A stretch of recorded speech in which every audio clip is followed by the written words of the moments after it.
Boom. There we go. We are back. Hello. Yes. Apologies. New microphone, so it's not set up on all the streams yet.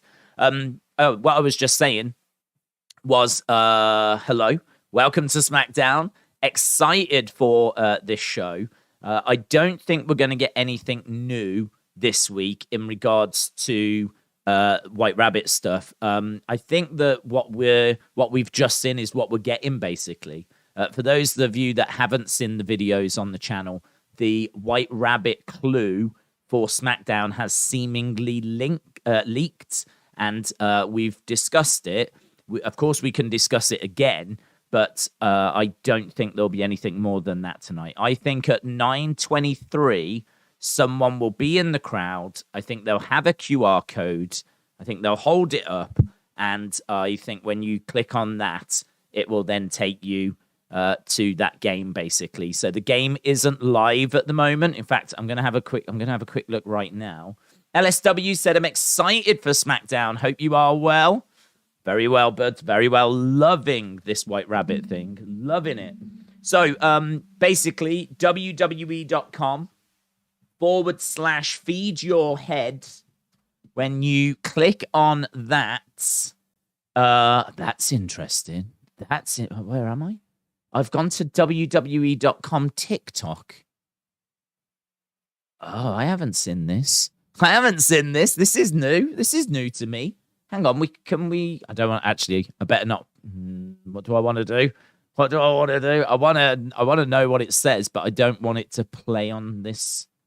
Let me take this down. Okay. Right. Okay.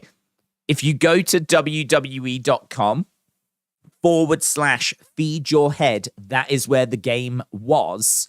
Now, when you type it in, it takes you to WWE.com/TikTok. That's where it takes you now, and you get Big E.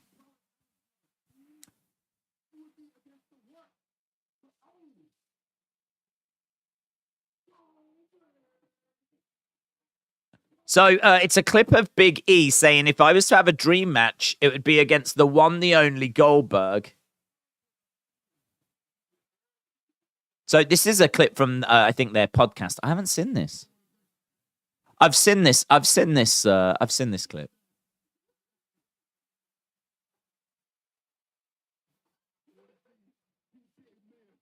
Okay. I think that's, I'm guessing that's just a bit of a prank thing, is it?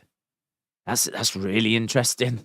Apologies. I'm finding out stuff literally live on stream. I hadn't had chance to do that for a little while. When you first did it, when you go to WWE.com/feed your head, it took you to the game. Then they took the game down and it took you to just like an error page. Then they added a picture of a chicken.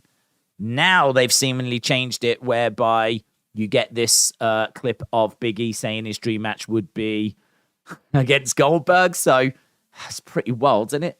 Wrestling Jeebus, shout out to you, said, ready for a fantastic evening of wrestling across many different companies. Have a great show tonight, my friend. Wrestling Jeebus, shout out to you, bud. Shout out to you. I love Wrestling Jeebus's Twitter account. I'm always on there, as you guys know. And yeah, I saw a tweet that he sent over. I didn't even realize there was so much happening tonight. Obviously, we got SmackDown. There's a massive 2-hour Rampage tonight as well. I don't personally watch Impact. I've nothing against Impact. It's just not part of my regular viewing. And I understand there's a big Impact show as well. So it is a pretty stacked Friday night. So a massive, massive shout out to Wrestling Jeebus, who is my pick to be the White Rabbit mystery reveal. So yeah, shout out to you. So LSW said, "I'm excited for SmackDown. Hope you are well." I'm good. Hope you're well also. John Bebe said, "Gunther against Sheamus 2, October 7th. I did see that, actually. Yes, they've announced that, haven't they? That the rematch is going to be on the season premiere of SmackDown. Season premiere, like we have those. Season premiere of SmackDown is going to have, the rematch. I wonder, I'm a bit torn as to whether they're going to have Gunther lose, to be honest, because I think Sheamus is super over. I think people would be totally fine with him getting the Intercontinental title.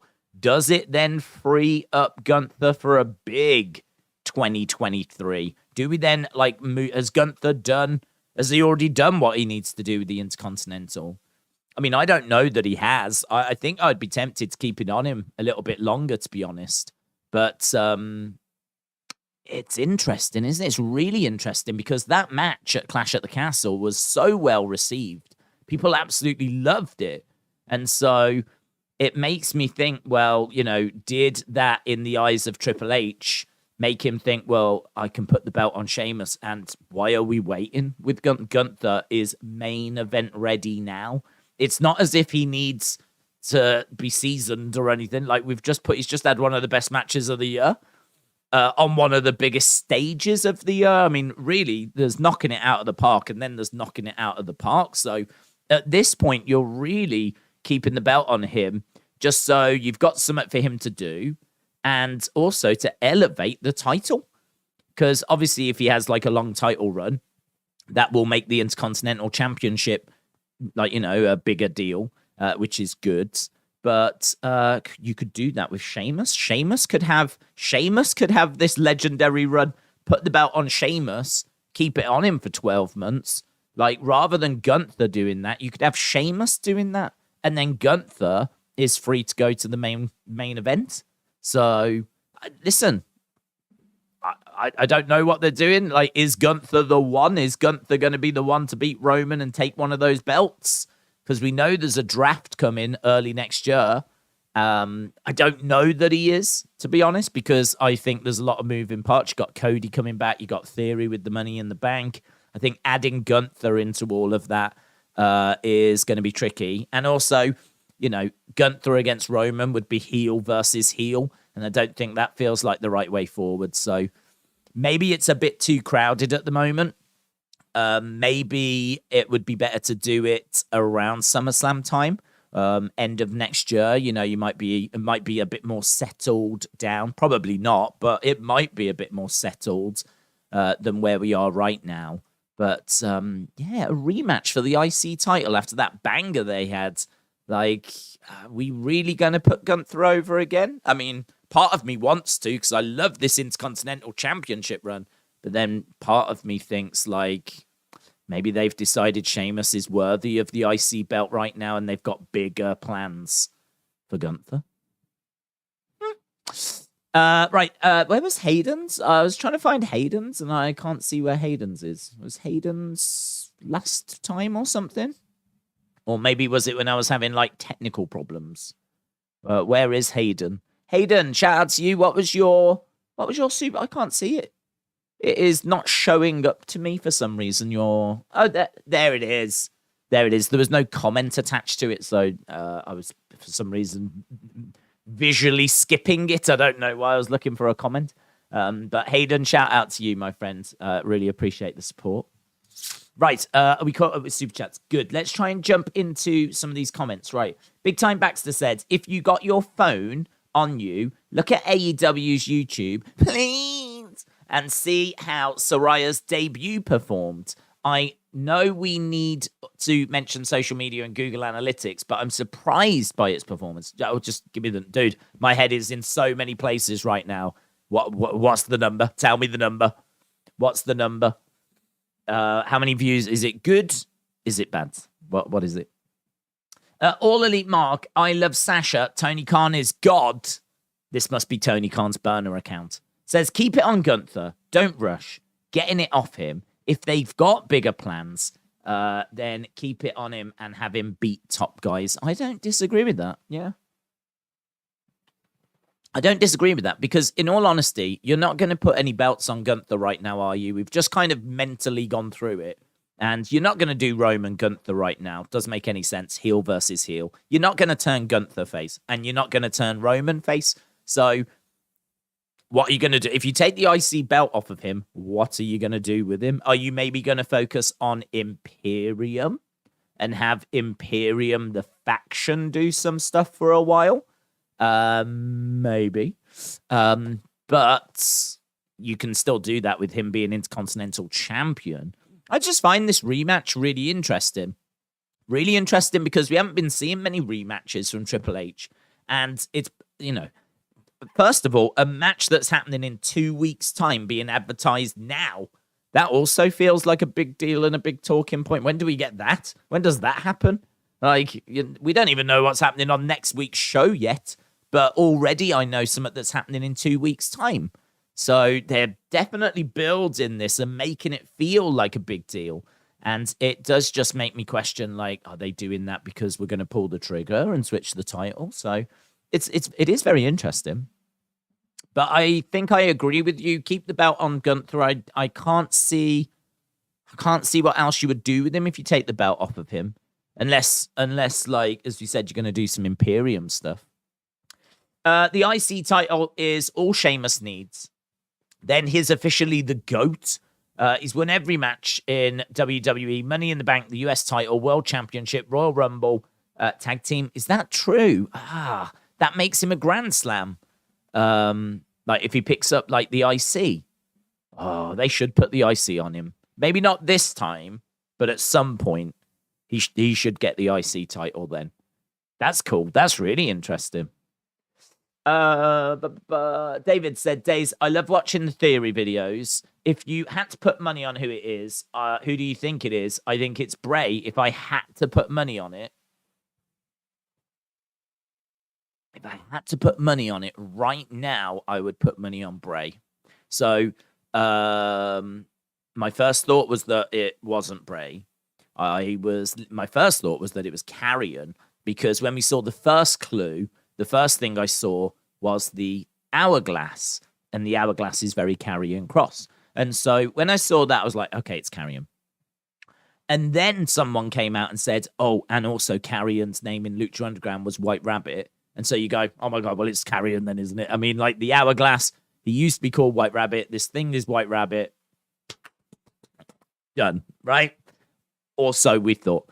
And then, of course, obviously other links were made to other people, including Bray. Now, what I would say about the Bray links, is a lot of them, if you watched our theory ranking video, a lot of them are okay at best. I mean, there's a fair few that are like, there's some that are okay. And then there's, a good chunk that are good or great. I would say there's a lot of links, but there's not a lot of good links, if you will, right?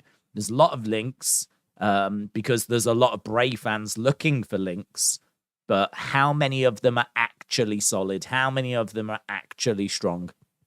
That's an important question. Hence why I wanted to do a theory ranking video, because I felt the theory ranking video was a good way of like really just sorting through them and going, I think that's good for this reason. I think that's bad for that reason, or questionable, or whatever it might be.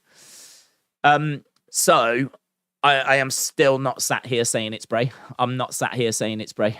Nothing I have seen has convinced me 100% that it is anyone, because there are still links to Karrion. There are some interesting thoughts around Alexa Bliss. There's some interesting thoughts. And actually, if you think about it, I mean, like, this latest clue seems to be revolving around killing your father, right? And in a way, is that not a bit what Alexa did? She sort of betrayed her mentor, father, if you will, Bray Wyatt. Like, she turned on Bray. And so could the killing of the father be seen as that? The last thing she did with Bray was to turn on him. And we saw him once in a Firefly Funhouse episode, and then we never saw him again. So, even that, you could have some, it's not the strongest link, but there's some link there. There's something that you could definitely dig into and have a little bit of fun with. So this is the point, you see. I mean, there's things that point to Finn Balor. There's things to point to Karrion. There's things that point to Alexa. We know that another thing as well that we haven't even really spoke about, Nikki ASH. Do you remember in the background of promos, Nikki has been arguing with Doudrop, and that has been happening in the background.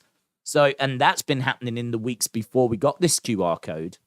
So you could argue that Nikki I think she took her mask off and threw it at Doudrop and then walked away. We've spoken, and it's been in the review videos about how Nikki and Doudrop have been arguing like behind people in promos. And then here we are, like literally the next week later, a couple of weeks later, where there's a QR code backstage, and now all of this is playing out in the background. Like none of this White Rabbit stuff has been on the shows. Not once have they played White Rabbit on the shows. Not once. It's all being done on social media, and it's being done in the background, just like how Nikki and Doudrop were arguing with each other in the background. So it seems like she needs a new gimmick. It seems like she needs something to get her teeth into. That started in the background. All of this is playing in the background. There is a connection there as well. So, look, a lot of Bray fans are just like, it's Bray, that's it. And that's fine. That's absolutely fine. I am more open-minded. I'm more like, I'm looking at everything. I tell you what I am. I'm enjoying the journey. That's what I'm doing. Like, we will get to wherever we're going to get to, yeah? But this will be answered at some point. Don't worry about that. There will be an answer. I'm sure of it. There have been some mysteries that weren't answered, but I don't think this will be one. This is building summer, and you will get the answer. So why not just enjoy the journey? Why not just enjoy, like, thinking about who it could be and looking at the clues and ripping it apart? I don't see where the fun is in just going, right, it's Bray, and that's it, and just like that's it. Like, it's so much more fun to go, but could it not be Nikki? Could it not be Alexa? Could it not be Carrion? What about Joe Gacy? I love all this. This journey is just so exciting. So yeah, I'm a lot more like keeping an open mind, a wider perspective. If I had like £100 right now to bet on someone, I'd put it on Bray. I would put it on Bray. That's the truth. When I first saw the first clue, I probably would have put it on Carrion. But now there is more and more and more that keeps connecting it to Bray. So I do agree there is a lot, but you do have to bear in mind there are more Bray fans looking into this than there are Carrion fans or there are Finn fans. I mean, there's a lot of people sending me links to like old Bray promos. No one is sending me links to old Carrion promos. No one is sending me links to old Finn Balor promos. Who knows what's in them? Who knows what's in them? Like, all these words and this kind of terminology could be things that Finn Balor has spoken about in promos from the past, but there's not that dedicated, passionate Finn Balor fan base that Bray Wyatt has got. So you do have to just bear that in mind. Just bear that in mind, that even though everyone's going, it's Bray, it's Bray, it's Bray, it's Bray, it's Bray, it might not be. It really, really might not be, because there's other things that are in there that seem to point to other people. And as I said, those other people don't have the kind of fan bases that Bray Wyatt has got. There was a video doing the rounds of Bray training, and in the Discord, because I've opened up the Discord. I don't know if Sonny's around, but Sonny, feel free to put in the chat like the link to the Discord. But we've been talking about White Rabbit in there. And apologies, I can't remember exactly who was saying it, but they said they believed it was an old footage, this training footage. They said that when Bray was the Fiend and the Fiend was burnt and he went away and then came back at WrestleMania, they believe they saw this footage around that time. So they think that footage is Bray getting ready to come back at WrestleMania 37. Now, I don't know if that matches up with when he got his hand tattoo. I haven't gone that far into that theory yet. I'd have to have a look, see when he got his hand tattoo, if that's around the same time. His nose piercing, so I believe his nose is pierced in the video as well. He might have got all that done whilst he was out, and whilst, so it could connect. But that's something that I've been told is this Bray fan, believes they saw that training footage around that time. So just oh God, it's so hard. Like, everything has to be questioned. Everything has to be questioned. Jordan said, when is Santos Escobar coming to the main roster? That's an interesting thought, isn't it? Because Legado del Fantasma are main roster bound. They are coming up to the main roster. Big group as well. You would want to invest in that. What has that got to do with Alice in Wonderland? And what has that got to do with a White Rabbit? And what has that got to do with killing your father and come with me and all of this kind of stuff? I don't see the connection there unless they're going to give them brand new gimmicks, which I don't think Triple H would, to be honest. I don't think he'd be like messing around with them that much. So it's an interesting thought because there's people that do need new gimmicks like Elias, like Nikki ASH. And then you do have people that are on the verge of being called up, seemingly have been called up. I mean, don't forget Gable Steveson. He is apparently on the way soon. So Gable Steveson, you've also got Legado del Fantasma, which is a good shout. They could always call up Joe Gacy. It really feels like whoever this is isn't coming up before Extreme Rules, maybe even Crown Jewel. So we've got plenty of time, seemingly. So I know Gacy's in a program at the moment, but he can easily finish that program. And then boom, here we are. And, you know, there's a lot of stuff in there that would work for Joe Gacy. I really like the Bray connections. I am, let's be crystal. I always have to say this, but I am not sitting here saying it's not Bray. I'm not doing that. I'm not sitting here going, oh, it's not Bray, you're completely wrong, blah, blah, blah. I'm not saying that. I'm saying if I had some money, I'd probably put it on Bray right now. But we've been down this road so many times that I'm just taking the approach that I'm just really enjoying the journey, really enjoying decoding it. And I mean, it's good stuff so far. Jeremy said the White Rabbit thing is from the movie The Matrix. What's interesting about that is that the BT message that went out earlier, they said they had a quote that was related to The Matrix as well. So that's interesting. I mean, it's undeniable that there's Alice in Wonderland stuff in here, but maybe I need to have a little bit more of a look into like the Matrix connections. Has anyone got any good Matrix connections with White Rabbit and the Matrix? I'd be interested in knowing about that. I think what we're going to do as well, by the way, is this Sunday, I think we will do a stream on Sunday where we're going to just talk White Rabbit. And we're just going to put everything in there. I mean, obviously, that's 48 hours time. So in 48 hours, there'll be a lot more thoughts and theories and things.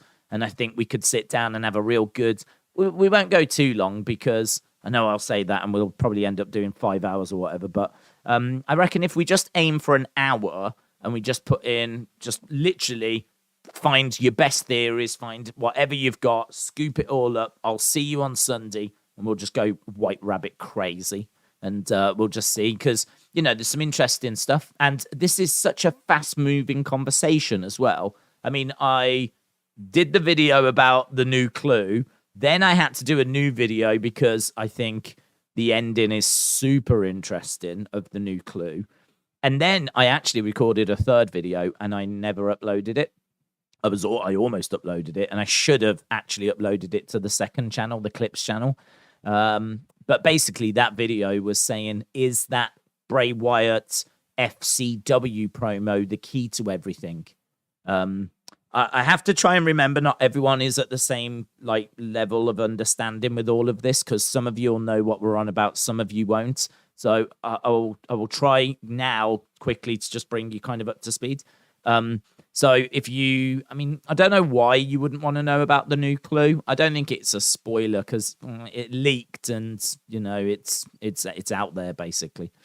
But this new one at the end, there is a word, and the word is a word I'm forgetting right now, but the word basically means, and is about killing your own father. And it is patricide. Patricide. So patricide is the killing of one's father, okay? So at the end of this latest clue, that is a word that comes up on screen, patricide. Not a word I know, actually, or have ever heard of, but that is what it means. There's a Bray Wyatt promo from FCW. It's his first promo, I believe. And this promo is him saying, "Come with me," which featured in the first clue. The first clue, you might remember before you scan it, it said, "Come with me." And then it had the QR code. And even when you scanned it, the first thing you saw was the words "Come with me" as well. So "Come with me" featured in that first one. And then also in that promo, he talks about killing his own father. So far, we have had 2 clues. And so far, that Bray Wyatt FCW promo has had strong links to both. I can't say the "Come with me" was a strong link because I sort of dismissed that one because Bray saying "come with me," I was kind of like, it's a term that gets used a lot, isn't it? "Come with me." If you think about all of his promos, the fact he said that at some point, I don't think is that crazy. So that one I was a bit like, nah. But talking about killing your father, and it just so happens we've now got a clue which is all about killing your father. Like, that is a much stronger link. That is much, much stronger. I don't think there's going to be too many wrestling promos where they talk about killing their own fathers. So that is a very strong link.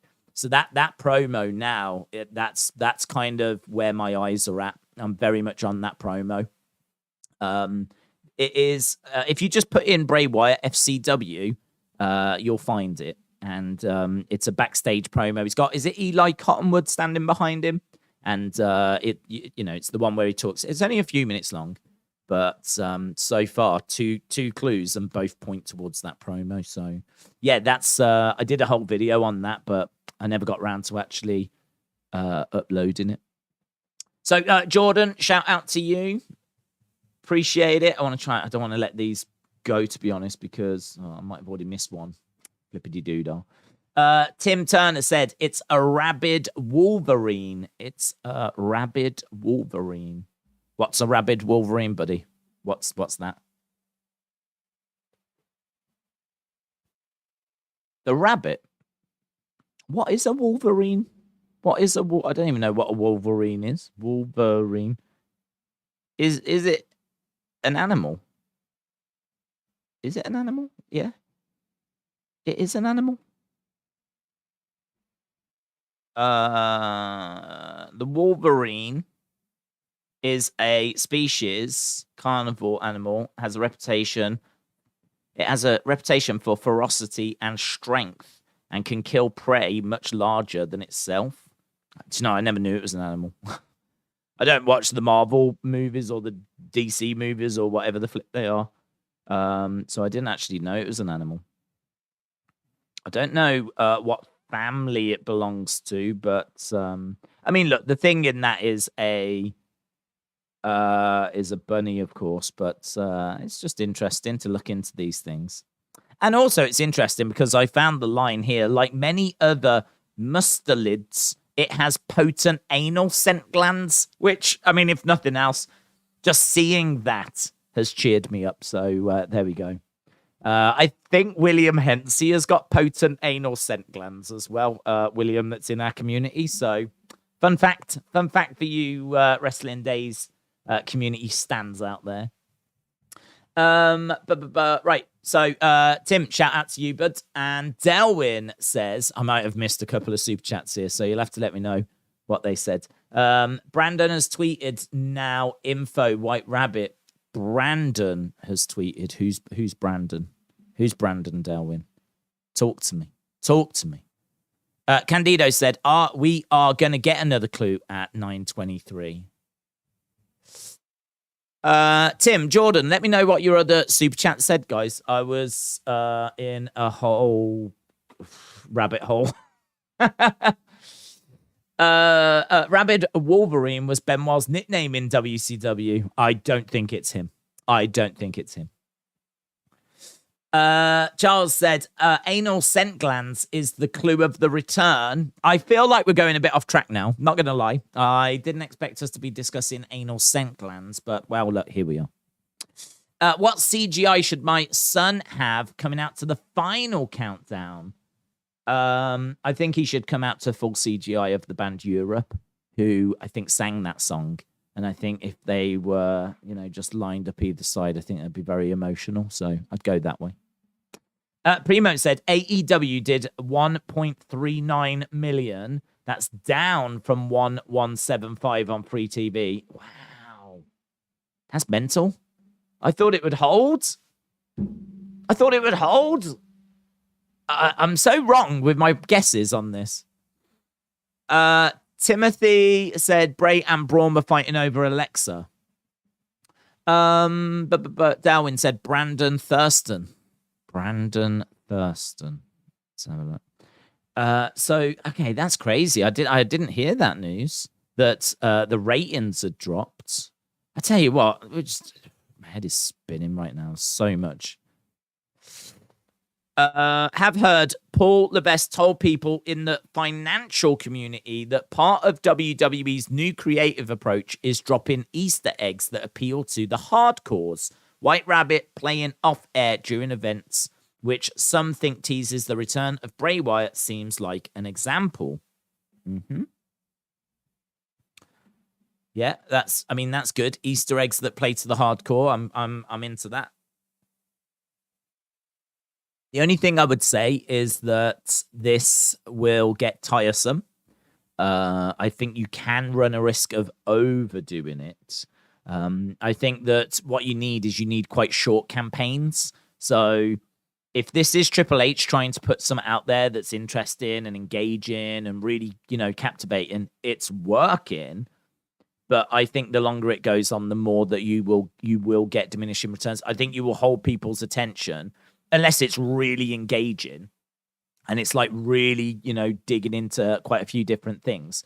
Then it could work, but it could also start to stall. I've already seen people saying they're bored of it. We've only started the other week. Only started a week ago. So, and there's already people going, yeah, I'm already. I think it's because it's everywhere, isn't it? White Rabbit, White Rabbit, White Rabbit. I mean, I'm not helping. But it's absolutely everywhere. And people will get burnt out from it quite quickly as well. A lot of the casuals, because it is just such a big conversation. I'd imagine there's people now going, can we talk about something else, please? So, I get it. I understand, but good strategy. It's good. It's the way they should go, but they need to keep it short. Keep it short. Don't go past Extreme Rules, or I'd say Crown Jewel at the latest. At the latest, Crown Jewel. Even that might be a bit too long, but yeah. Right, Prima, I'm determined to read this. AEW did 1.039 million. That is down from 1.175 on free TV. AEW audience doesn't know when to tune in for a pay-per-view fallout. Media was low, but they show up big on random dynamites. Well, no, I think the truth is that the hardcore AEW audience is about 950,000. Like, I think that is the AEW audience. What you're doing now, what you're playing with now are the casuals. And I think that the casuals, I can't explain to you why the Dynamite after the media scrum was at 1 million.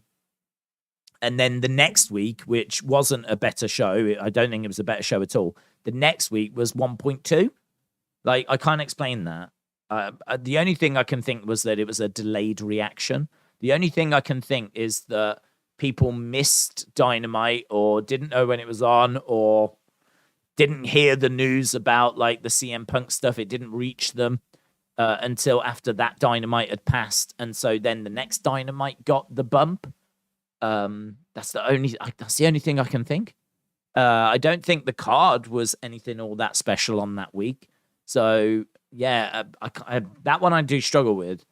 It dropping back down now is a surprise because I thought it would hold. There was people saying, do you think it could do 1.3 and go even higher?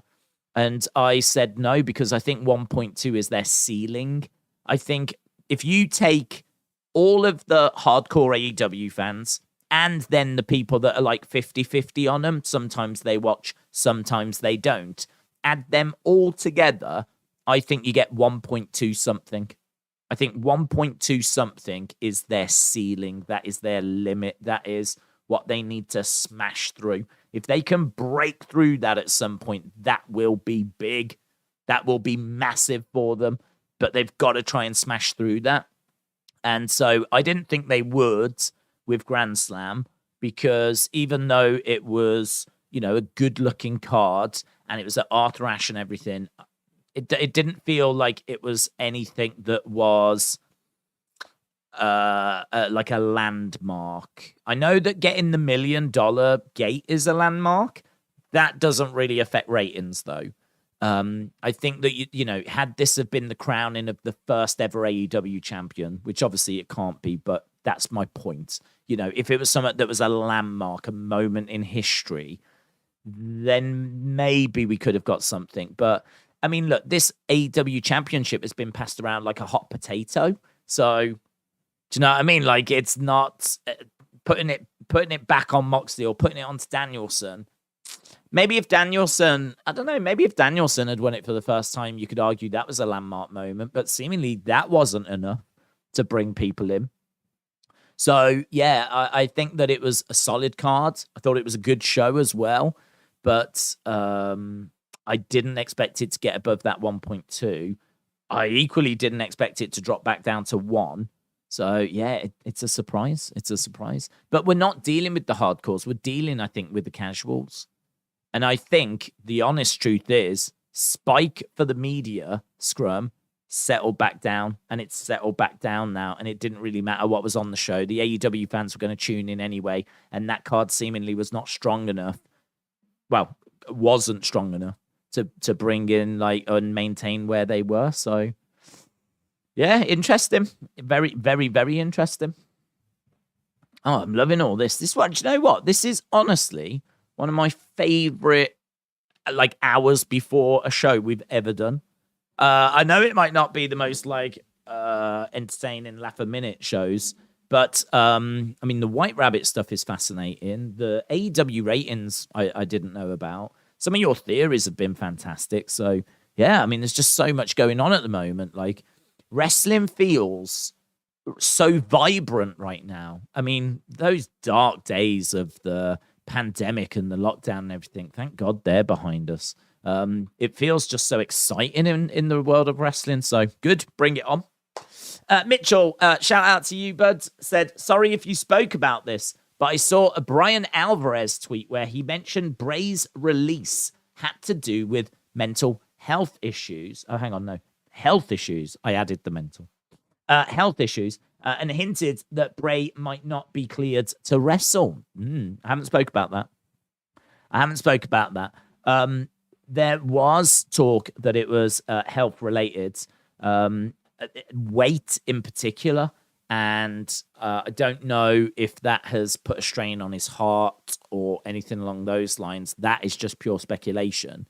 But seemingly there was, I think, mental health problems, which is why when The Fiend was burnt alive, he went away for so long. So we didn't see him in January, February, March. If you remember, the whole build to WrestleMania was carried by Randy and Alexa. It was Randy and Alexa that did the work. That they are the ones that had to carry that story. And then Bray came back and did a couple of things in the build. And actually, I don't even know if it was Bray. There was one where he was sat covered up as the Fiend on Alexa's playground. I think it probably was him, but in all fairness, it was someone in a costume, and they were completely covered from head to toe with the burnt Fiend stuff. So it might not have been him. That might not even have been him. I don't know. Either way, we didn't see much of him, even if it was him. And my understanding was that, yeah, there was some injuries and mental health things that were going on. And then we saw him once, and then he was gone. I think the reason that he was released was more to do with creative, to be honest. I don't think it was necessarily to do with health, But I do think that the health thing could have been playing a factor. Who knows? Like, the whole creative disagreements could have led to bad mental health and could have led to health issues. And then that resulted in him taking time off. And who knows? The whole thing could have spiraled and it could have been a beautiful mess. And, it all added to him leaving. So, no, it's interesting. All of it is interesting. The Discord, my Discord is open. And one of the things I want to do in there, actually, I don't think I'll get a chance to do it tonight. What I'm going to try and do is I want to go into the Discord. I want to create a channel in the Discord, which is going to be White Rabbit theories. And I'm just going to list them all. Any theory, be it good or bad, I'm just going to put it there. Lock the channel so that no one can add to it.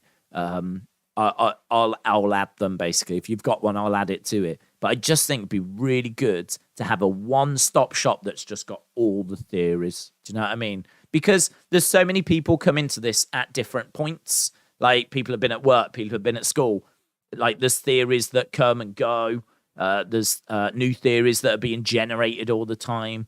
I did get 25 theories in that video the other day. So big thank you to everyone that watched that and enjoyed that video. Obviously, there's even more we can add now that we've got this latest clue. So we'll definitely look to do that. So, yeah, this is what I'm saying. Send your thoughts. Send your theories. I would say the best places to send them, probably Twitter, maybe in the Discords. Certainly put them down in the YouTube comments. I need to kind of go through those as well. So, yeah, my head's spinning at the moment. It's just so much going on. It's good, though. It's really, really good. Really good. Right, let's scroll up.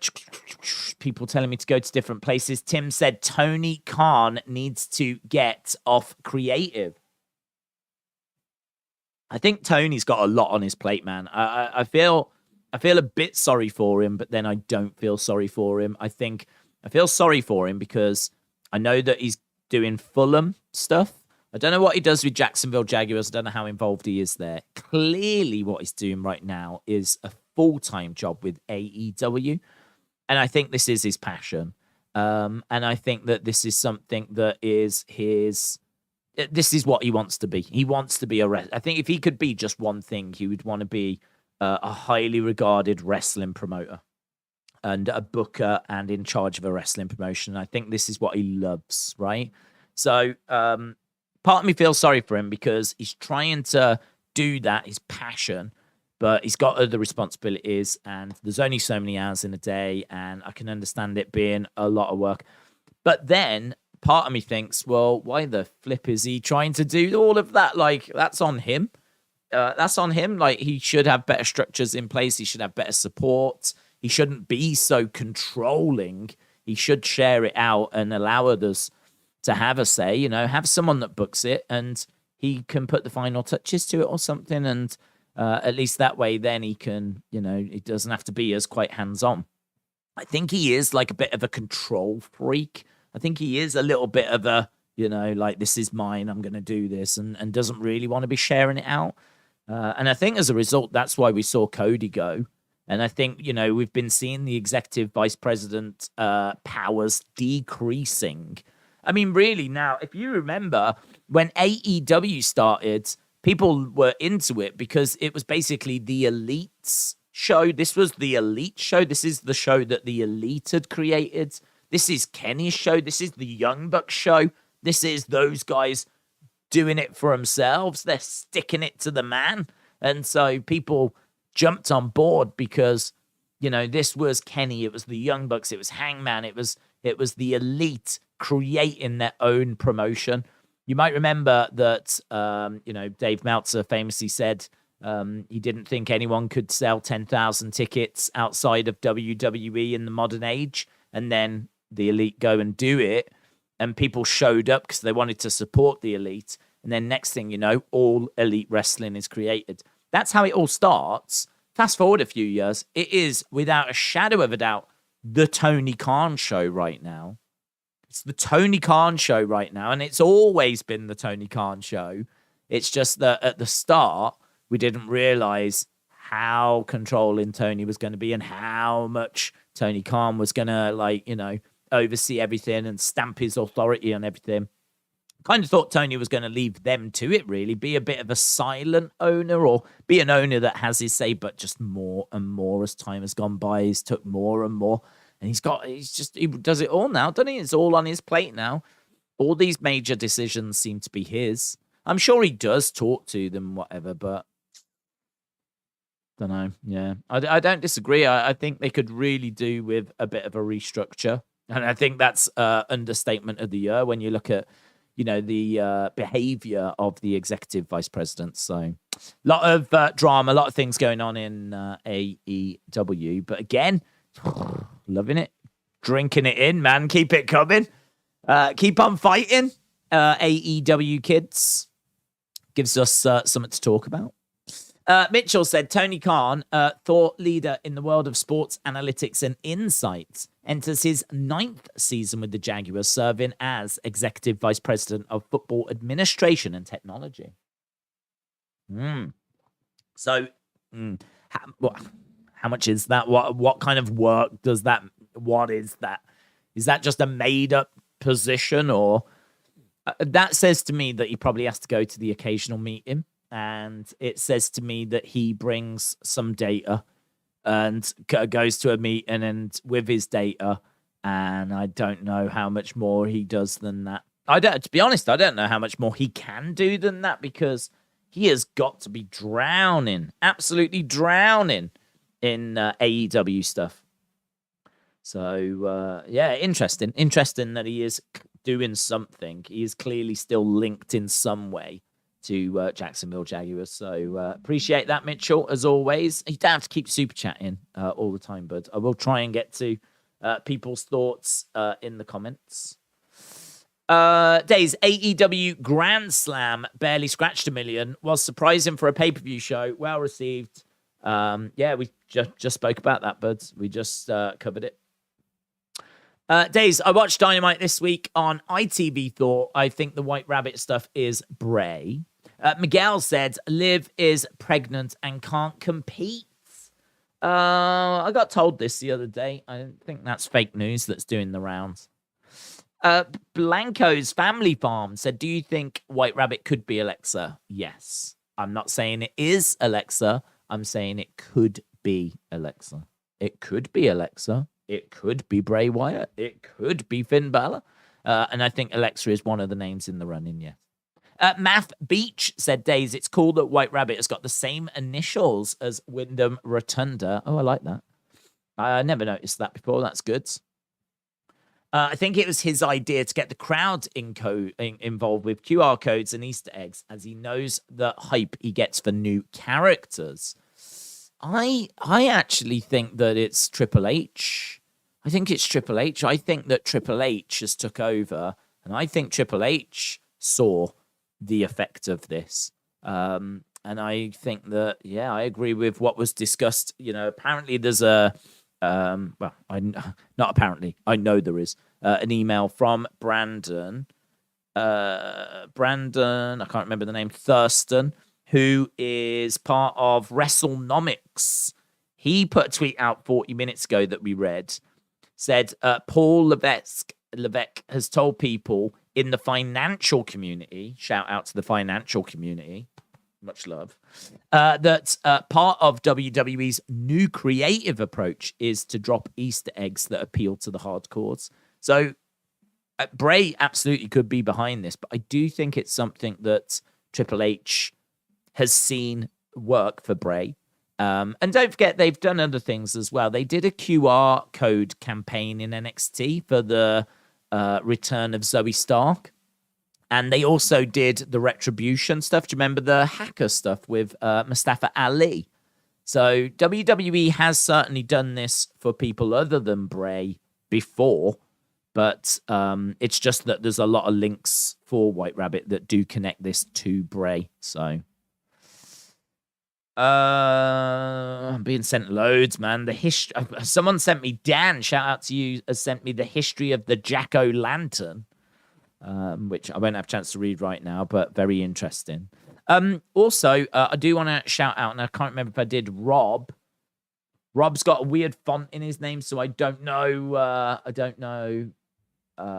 If I can say his surname. I don't even know if he'd want me to say his surname, but it was Rob that sent me on the Discords that picture of the alternative ending. I think it's Rob Race. I've said his surname. There we go. I want to make sure I give credit.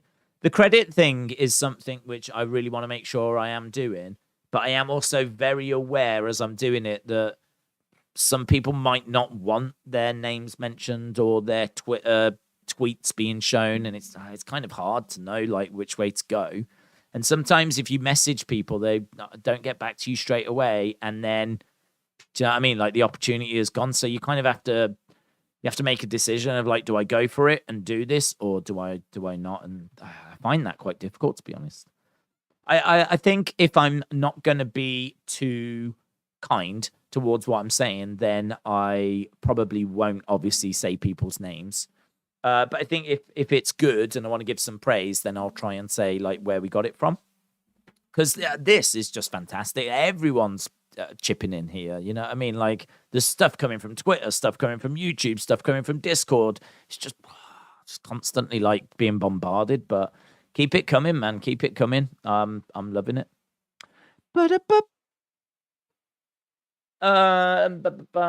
Colin said, thoughts on the crows in the background and the bloke in the background behind Seth that you thought was important, and the hand in the background.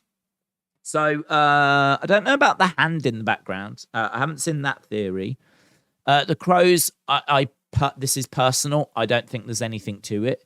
The crows have been there for a while, and I think, to be honest, I think that is just decorations. I think my reading of it is that the backstage crew, they like to put some decorations up because we see a lot of stuff in the corridors, and I think that those crows, that's not the first time we've seen those crows. The crows have been in the background before, to the point now where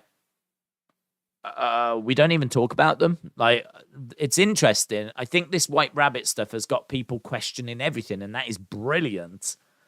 But I feel like the crows have been around for a little while, and now they've just come back into the conversation as a result. And I think they've come back into the conversation because people are questioning everything, and that is great, and that is what people should do. So, could the crows be connected? Yes. Do I think they're connected? No. I think they're just decorations for, like, you know, I don't know, whatever for the corridor, to make those corridor promos just a bit more interesting. So that's my thoughts on that. Person in the background, I really don't know on that. I mean, I thought it was interesting that there was someone that was standing in that kind of blue light the other week on SmackDown, and then they weren't there. I didn't think they'd disappeared, right? I never think that because I'm not a supernatural person. So I certainly didn't think that happened. But I thought it was interesting that they were there, and then when you went back, they had gone.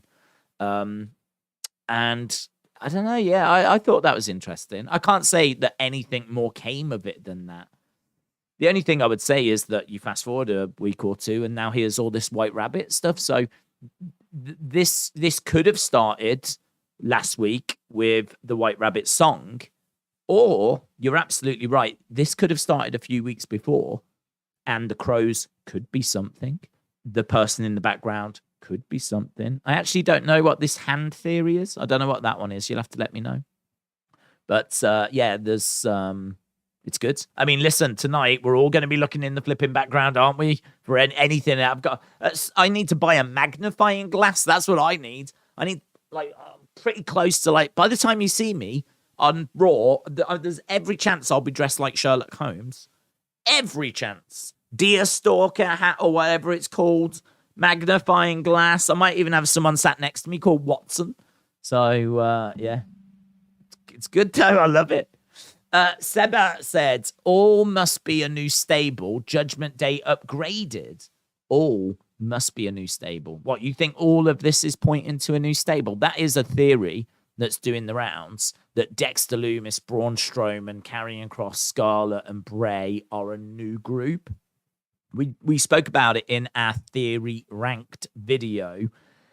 I think it's a fantastic theory. A cool idea, I should say, a fantastic idea. I don't think there's much that connects it to that, though. I mean, there's nothing here that connects it to Dexter Lumis, for example. I can't see any link to Dexter Lumis. There's no link seemingly to Braun, apart from the fact he used to be in the Wyatt family. There's a few things linking it to Karrion. So there's not really much that's concrete at the moment that makes me go, yes, that is the direction we're going. There's not really enough there at the moment.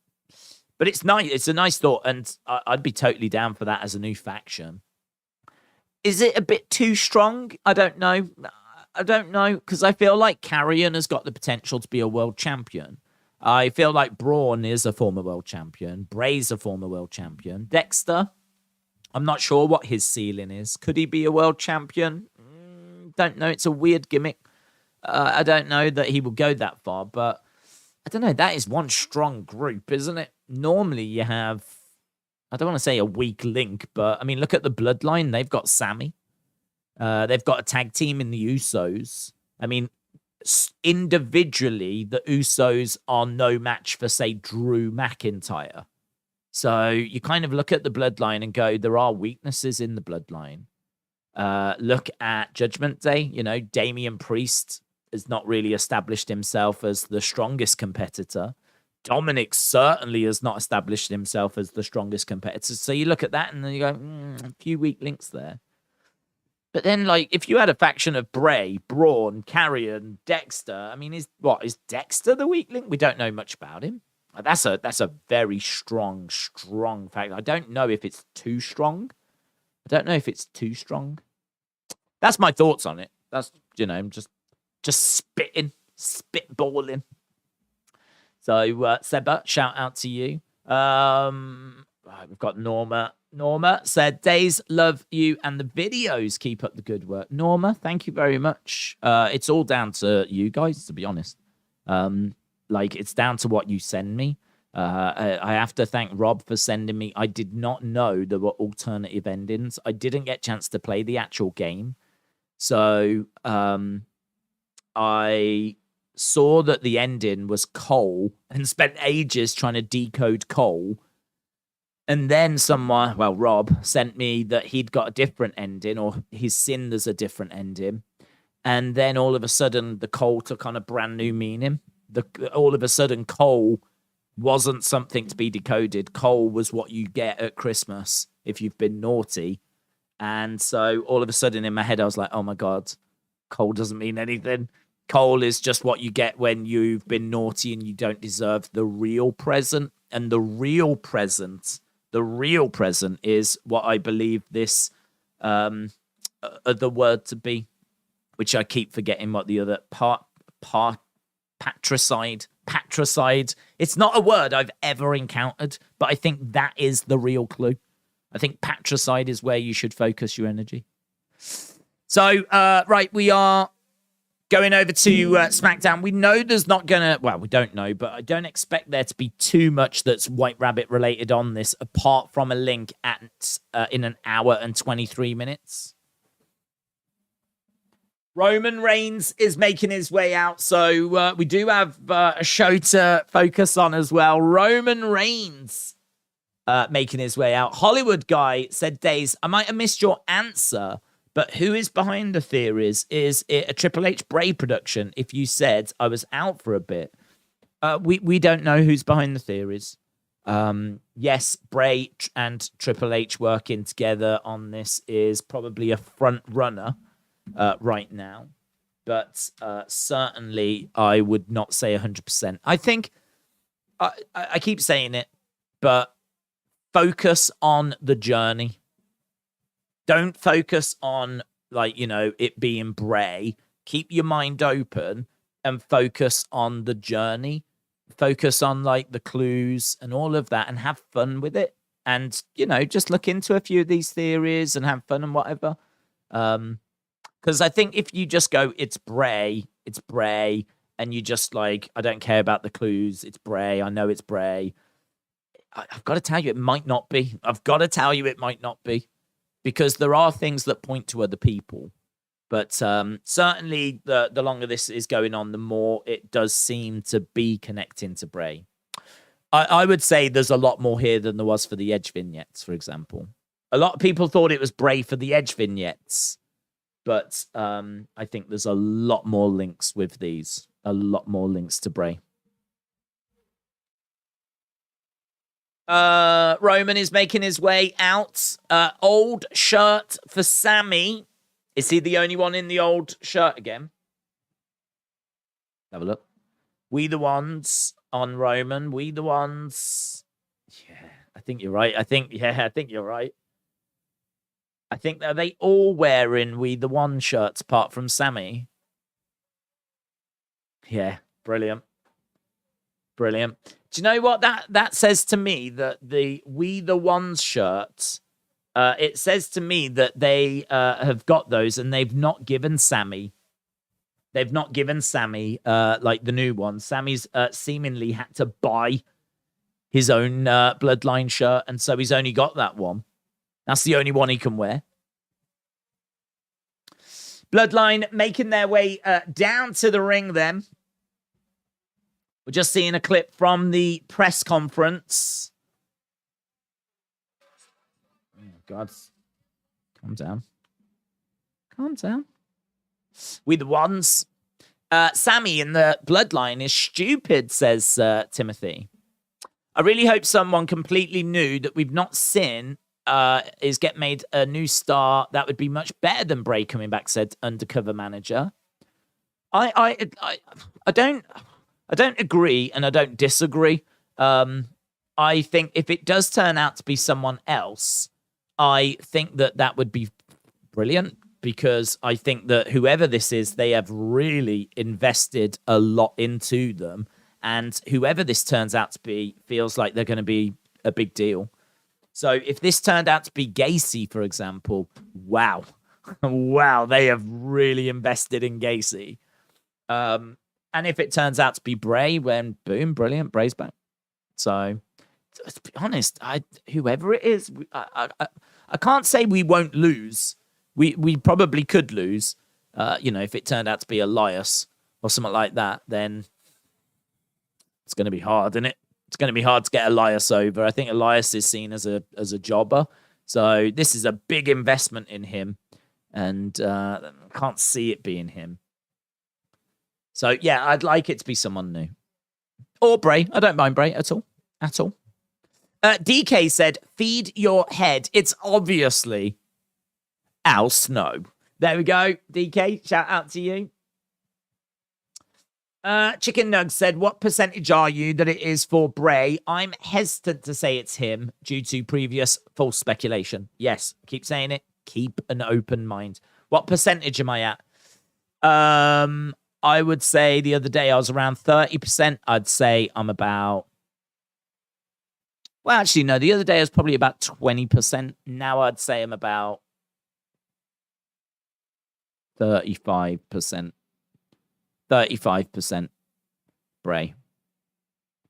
So yeah, I'd say it's going up. But then, I'm a bit of a percent for Finn. I'm a bit of a percent for Carrion. I'm a bit of a percent for Nikki ASH. I'm a bit of a percent for, there's I don't know, about 10 different people it could be. So, but I'd say probably the biggest chunk right now is Bray now.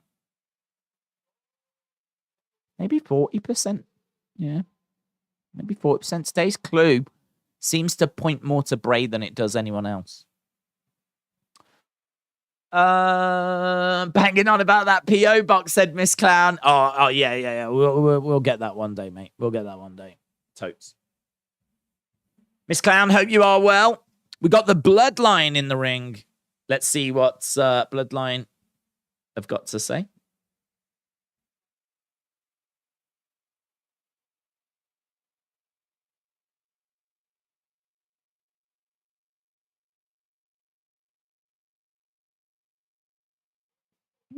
I think I just muted my microphone momentarily, which is kind of exciting. Right, Bloodline in the ring right now. Days will be retired by the time he sets up that PO box. Absolutely. Okay. 7 minutes, and so far nothing has happened. Bloodline have come to the ring. That is it. That is it. That is it. Do love Sammy being in the different shirt to everyone else. We've got Solo. Obviously, he doesn't have a belt. He lost it on Tuesday. Paul Heyman's got both belts on his shoulders. So have the Usos. Nothing for Sammy. Nothing for Solo. Ledger Killer, shout out to you. Kyle, shout out to you. Feed me more, feed my head. It must mean one thing. It's Ryback, says WWE Fan 1000. Morbic said, when White Rabbit became a thing, I was thinking it would be Bray because he had Ramblin' Rabbit on the Firefly Funhouse. Edward said, Ronda is minus 500, babe. Go the other way. Go the other way. Is that true? If that's true, I'm putting money on Liv. Where's that, Edwards? Where's that? I am putting money on Liv. If she's minus 500, then Liv must be about plus 300. That means if you put 100 down, you can win 300 back.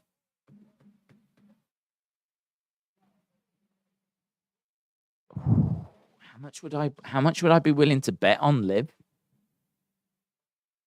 50 at least. If I bet 50, that'd give me back. I don't even know the odds. I'm trying to work out how much I'd get back if I put money on Liv.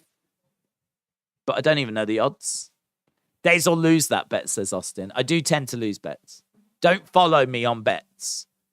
But I feel really good that Liv's going to retain against Ronda. And if it is minus 500...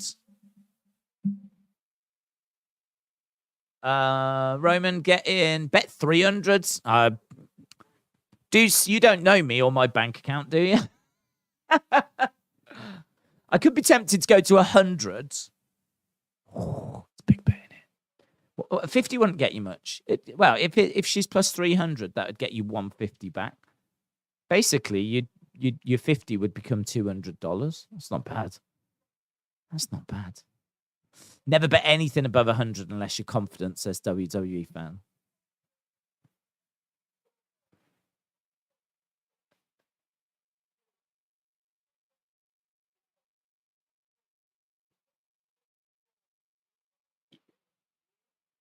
Someone's got to stop these conspiracies against your tribal chief.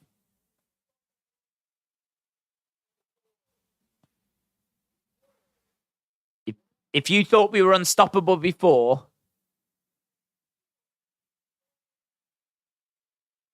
So Solo is here to ensure Roman's reign. So Paul Heyman saying, you thought we was unstoppable before. We are even more unstoppable now. It's going to be Veer Mahan. Let's go safe with 65. Oh, my God. I really want to know. I've sent you the tweets. Let's have a look, see what Ronda's odds are. Oh, my God. If it's plus 400, that'd be amazing. Liv's odds. Let's have a look. Yeah, I was right. Look at that. Plus 300.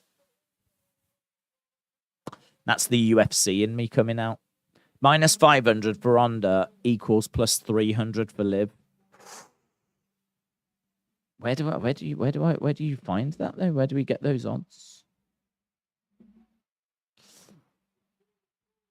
You the twos and we the ones.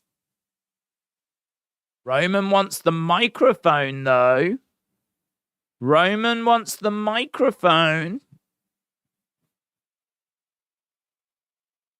Look, they thought they were wrapping it up. You the twos, we the ones. Betonline.com. That's where it is. Betonline.com. Can I play even though that's an American site? BetOnline.com. I'm putting money on that. 100%. 100%. Solo. Roman. The elders. They may have sent you, but you answer to me now. The elders may have sent you, but you answer to me now. Acknowledge me. Acknowledge me. Solo's like, yeah, okay. I acknowledge you, my tribal chief. And Roman breathes that in. He lives for that. He lives for that. Yeah. Big smile on the face of the Usos. Sammy's looking on. I think he would love a cuddle like that. Sammy's got something to... can we cut the music? Hang on, what's Sammy doing? What's Sammy doing? What's Sammy doing? Sorry. What you doing? What are you doing? There's concern. No.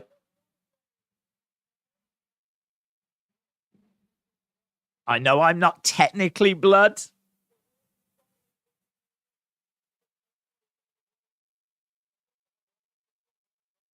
I wanted to show my gratitude. And I wanted to also publicly acknowledge. I knew he would want to do that. I would like, he wants that cuddle. He wants that warm embrace, man. Look, smile on the face of Roman. So Solo acknowledges Sammy chants from the crowd. Roman looking out at the crowds. Look, Sammy with a smile on his face. Roman's smiling. I feel like Roman's struggling to get through this. I like you, Sammy. He's loving that. He's loving it. But what are you talking for right now? Why are you saying anything right now?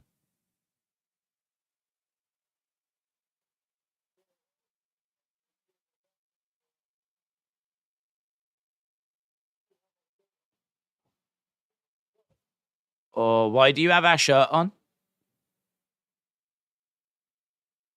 What's going on? What's this? Why have you got our shirt on? Why are you tagging along? What do you want? Oh my God.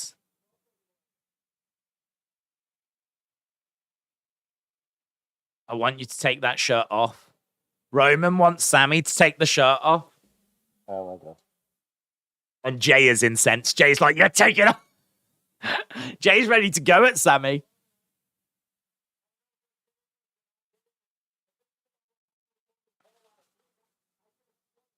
If this is about what happened with Logan last week, oh my God, this is amazing. Everything in wrestling's amazing. Wrestling is so good right now. Sammy. Oh, Sammy. I won't tell you again, says Roman. Oh, my God. It's too early. It's too early to kick him out, but it's not too early to embarrass him and make him feel small if that's what we're doing and we're going to stretch it out. If we're kicking him out now, I would agree it would feel a bit early. Jay grabs the shirt and rips the shirt off Sammy. Jay rips the shirt off Sammy.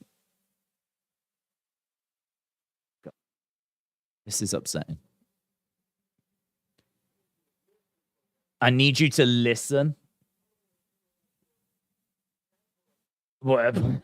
He ain't going to wear it again. It just got ripped off. I don't want to see you in that shirt again. What, the one in pieces on the floor? There's probably a good chance you won't. Sammy shouldn't be as sarcastic as me in that response. Ah, there we go. I don't want to see you in that again because I got you a new one. And he chucks it over to him. Sami Zayn, honorary Oos. Oh! He played us. He played me. Oh, my God. Oh, it's so good. Sami. Look, he's still got the t-shirt around his legs.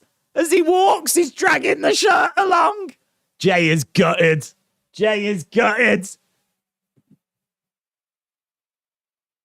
Anything you want to say? Yes. There is. I acknowledge you. I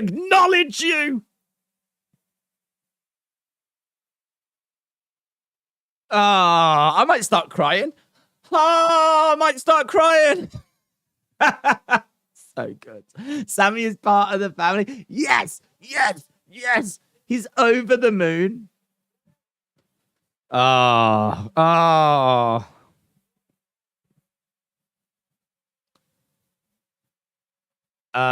Thank you. He is. Thank you. Like, he's just like, thank you.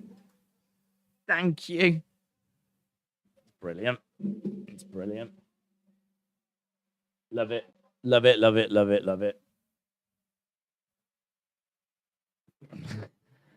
When he went in for the hug, it's so interesting because Roman kind of wanted the hug with Solo. He didn't want the hug really with Sami. He's just it's so good. It's like a kid at Christmas. This is everything to Sami. It's like Sami's got an identity and he's got like a belonging and he's got a purpose and he's got a family and yeah, man. Butcher's cut his hair, seemingly so. Shaved at the back unless it's all up in the hat. But yeah, looks like it. Main event Jay versus Sami will be the biggest match since Hogan Warrior said Wrestle with Andy. No longer will people talk about Macho Man and Elizabeth, said Darcy. No, the greatest love story here is Sami and the Bloodline, Sami and Roman. God, so good. I don't even need to look at social media to know that that's going to play very, very well. Very, very well. I must say, though, look, we're 20 minutes into this show, and a lot of that was just not needed. A lot of that was like, it was 8 minutes until they spoke. So it was 8 minutes of them coming down to the ring. And then, like, a lot of talk, just waffle, really. And then the Sami stuff was brilliant. So the Solo stuff where he acknowledged him, nice. And then, obviously, it sets up the Sami stuff. So, yeah, great in the end. But we took the long road getting there. But that's all right. Look, if you can finish a segment and go, damn, that was good. What more do you want from it? Yeah, we took the long road, but listen, the destination was worth it. So good. Loved it. And we are now just over an hour away from the White Rabbit stuff. So 9:23, I believe it's 8:21 in America right now. So 1 hour, 2 minutes, then we will be where we need to be. We will be at the White Rabbit stuff. Amazing segment, said Abdel Hamid. Sami got a new shirt, said Smart Sports. Jaden said, thoughts on White Rabbit Bray theory. What is it, Jaden? What is your White Rabbit Bray theory? I have no word of a lie. I've seen a lot of theories getting repeated, and I must have seen about 50 different theories now. 25 of which made into that video that we did the other day. Chicken Nugs said, what percentage are you White Rabbit is Bray? Yeah, I answered that. I'll probably say about 40% that it's Bray right now. 40% that it's Bray. The only reason that it's not higher is because I think there is, say, a 5% chance it's Nikki or 10% chance it's Nikki, maybe a 20% chance that it's Alexa. And so once you add it all together, that obviously comes to 100%. So I can't rule out Alexa. I can't rule out it being Joe Gacy. I can't rule out it being something new for Nikki ASH. I can't rule out Karrion Kross. Can't rule out Finn Balor. Can't rule out the fact it could be someone that's, returning. I saw an article actually from Wrestle Talk, I think it was, and they said that there's even a chance this has got nothing to do with a superstar. This could actually be leading towards an announcement. It might be an announcement. And this White Rabbit stuff, as you go down the rabbit hole, might lead to an announcement and not a super. We think it's going to lead to the return of a superstar or something to do with a superstar. Maybe not. Maybe not. Maybe it doesn't lead to that. Maybe it leads to something different. Maybe it leads to a new concept, a new show. Maybe it leads to a big announcement, a new pay-per-view, or who knows, a new talk show. Could be a new talk show. So again, you have to factor that in as well. Liv Morgan taking on Lacey Evans. Lacey Evans, heel. What she got? She's got, what's that? I don't know what she's doing with her hair. What's she done with her hair? There's something kind of coming over here, which I don't know what that is. What is that?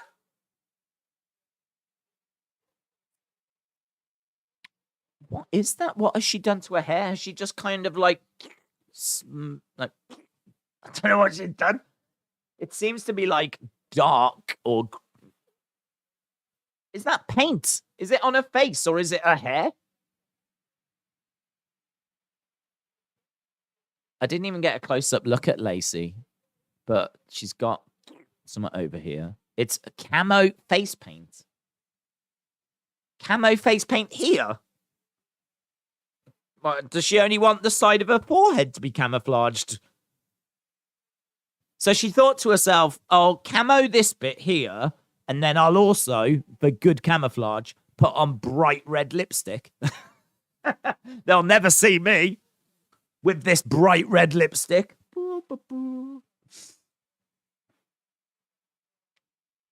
The side of her forehead has gone full on John Cena. I can't see it. I just can't see it. It's camoed. I think you're right. I think it is face paint. Pretty wild though. I thought it was some hair. I thought she'd done something with her hair. And I thought she had like got the front bit of her hair and like smudged it over and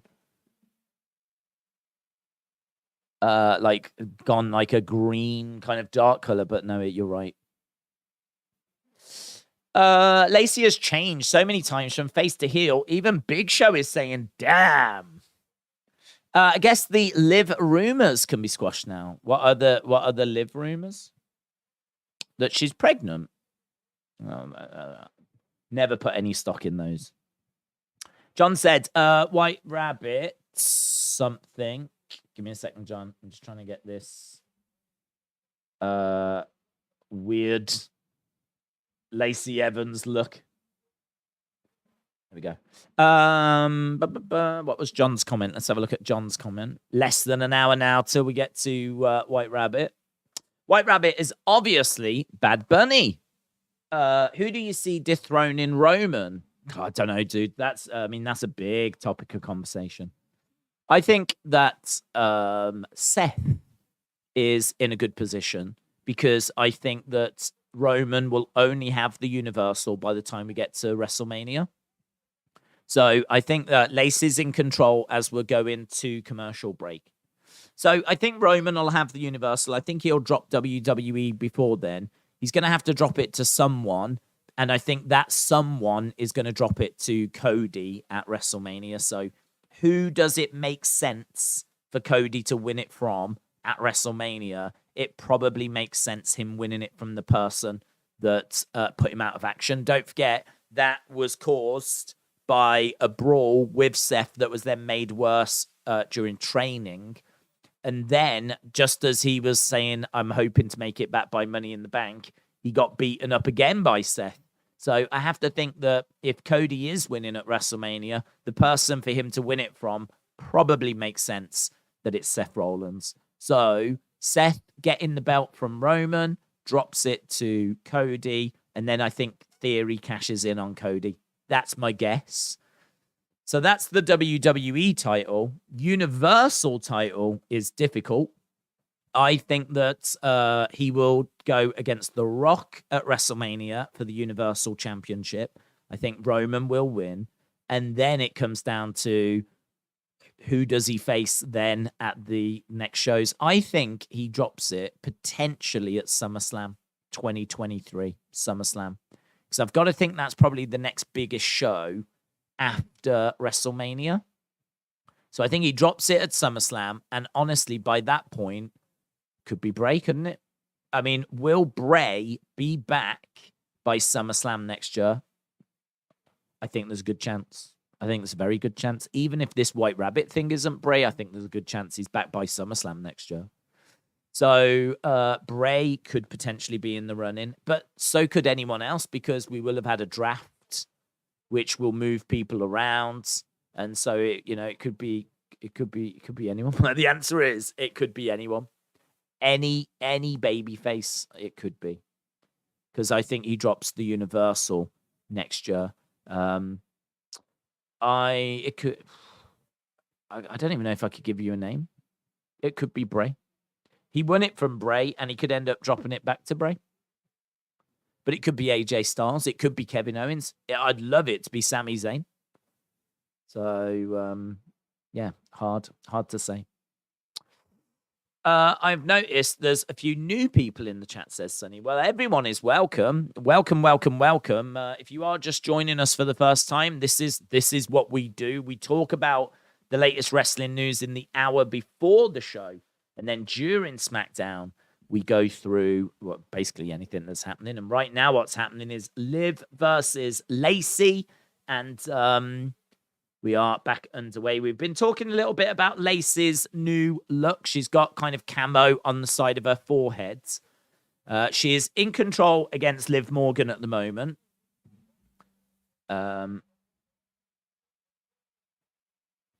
Liv being slammed down, and Lacey really unloading, looking quite aggressive, actually.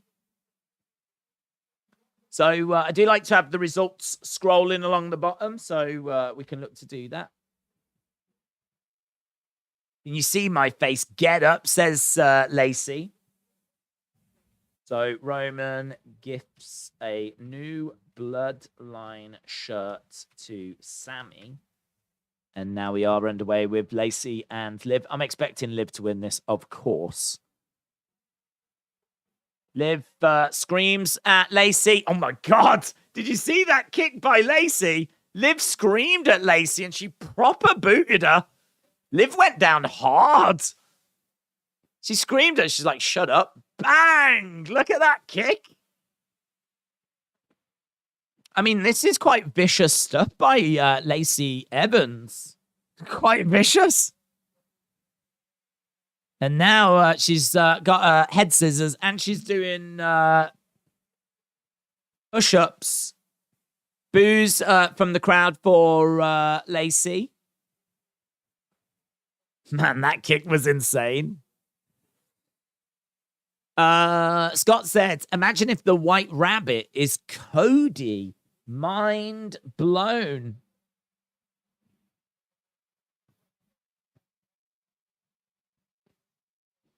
I don't think it would be. I think it's too soon for Cody. I also think that'd be a really bad move for Cody, because I think a lot of fans are going and hoping that this is Bray. I think if it turns out to be another babyface, they're going to run the risk of upsetting the fans, basically. Do you remember people wanted Daniel Bryan to win the Royal Rumble? And didn't the Rumble, was it 2015 countdown? Or was it, I can't remember the year. But they wanted it to be maybe 2014, 2015. Got counted down, and it was, I think Rey Mysterio came out like number 30, and it wasn't Daniel Bryan. And that resulted in loud boos. Loud boos for, I think, Ray. And it was nothing to do with Ray. It's just that it wasn't Daniel Bryan. It wasn't who it was. It's who it wasn't. And you would run that same risk if this was like Cody. Lacey gets into the ring with a kendo stick. Not legal, but she doesn't care. She goes to swing. She misses. Double knees by Liv. Liv then hits, is it called a Oblivion? And Liv gets the win.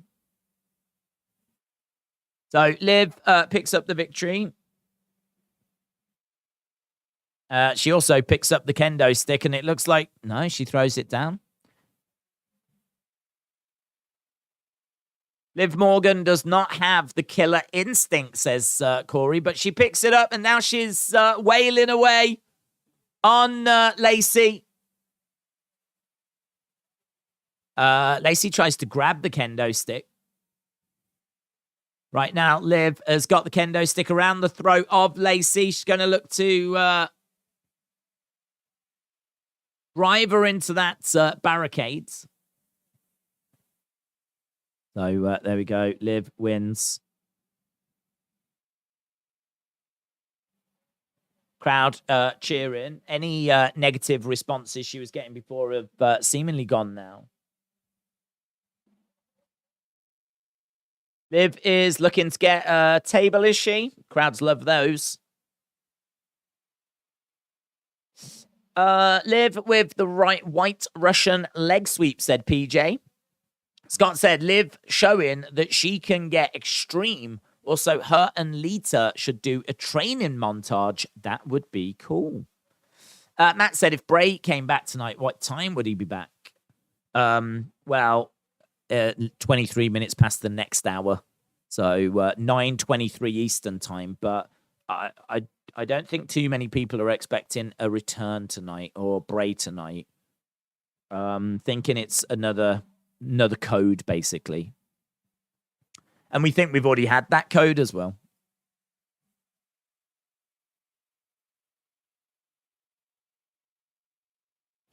Liv Morgan is standing on top of the ring post. Lacey Evans is on the table. Liv gonna look to elbow or frog splash. Sentons from the top and drives Lacey through the table.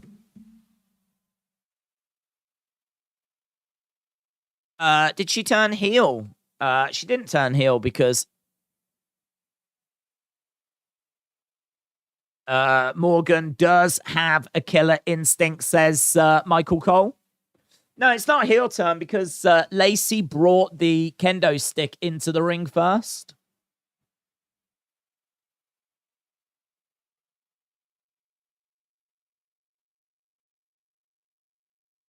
Does have a killer instinct.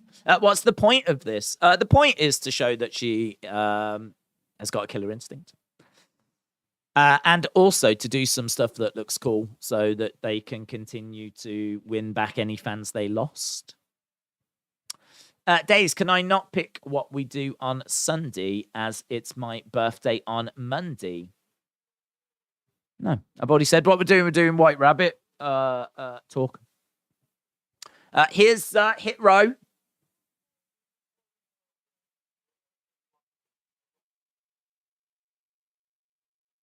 We're watching Brawling Brutes against the Usos.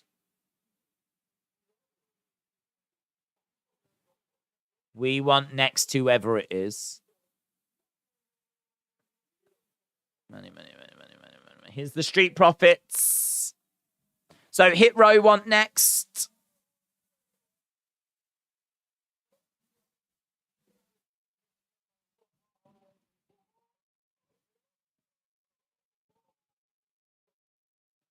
Okay, so we've got Street Profits with Hit Row. White Rabbit will be Ali. It's going to be his new hacker gimmick. Could be. Oh. Yeah, Shinsuke. Shinsuke, how you doing, mate? Rumors are he's meant to be in for a big push from Triple H. So, there we go. My theory was that the Fiend used to say erase your mind, and the Fiend got released. So minds were erased. Now Bray is back. So it's time to refill people's heads. It's interesting. Good theory. Did you miss the QR codes? I didn't see one. No, was the one that was in the background? Was it there? Where was it? Have you watched SmackDown? Watching it right now, yes. I have got a YouTube channel, says Gordon. Very good. Shout out to you. It was on the TV behind the Street Profits. Okay, there we go. So, when you scan it, what does it take you to? That's the question. When you scan it, what does it take you to? I must admit, I wasn't looking because I wasn't expecting one before the 9:23. So, I wasn't keeping an eye out for it. Another QR code. I couldn't get it because Montez was in the way. Did anyone catch that QR code? It was only on screen for a second, apparently. Who else saw the QR code? There's no image of the QR code. It seems like people saw it momentarily. Of course, people should be able to rewind it. It was the leak, says Anthony. It was the leak, was it? Okay, well, that's interesting. Does that now mean, then, that if we go to WWE.com, feed your head, what happens then? Looks like you've taken a wrong turn to parts unknown. Shut up. WWE.com, feed your head. Oh my God, it just keeps redirecting me. WWE.com. WWE.com, feed your head. Yeah, no, it's not having it at all. But that's where it was before. This comes up not found. It's annoying.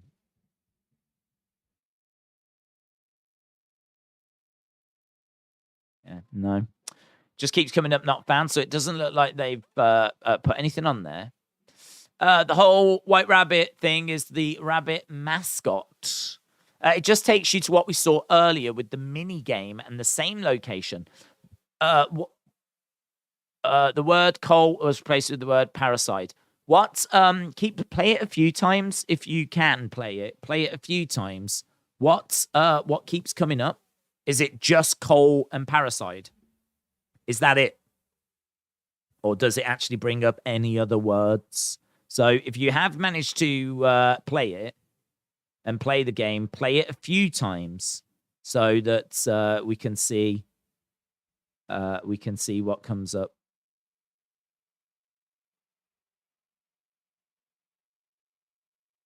QR code takes you to an interactive game.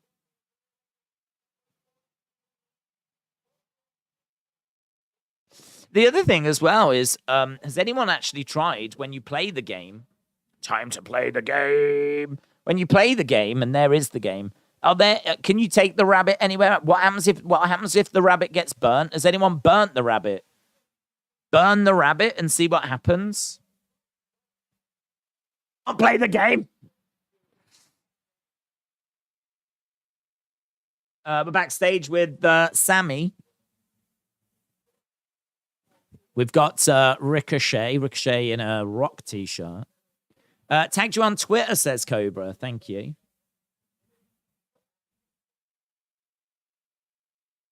We've got Madcap.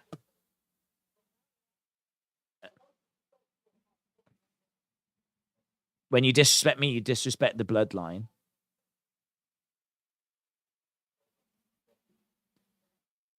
So Sammy is confronting Madcap and Ricochet. Do hit row as a thumbnail for the full show review. Oh, hello, here's Solo. Here's Solo. Look at this. Sammy did say, if you disrespect me, you're disrespecting the bloodline. Sammy's trying to pull Solo off of Madcap and Ricochet. You're dealing with the bloodline now. Good work.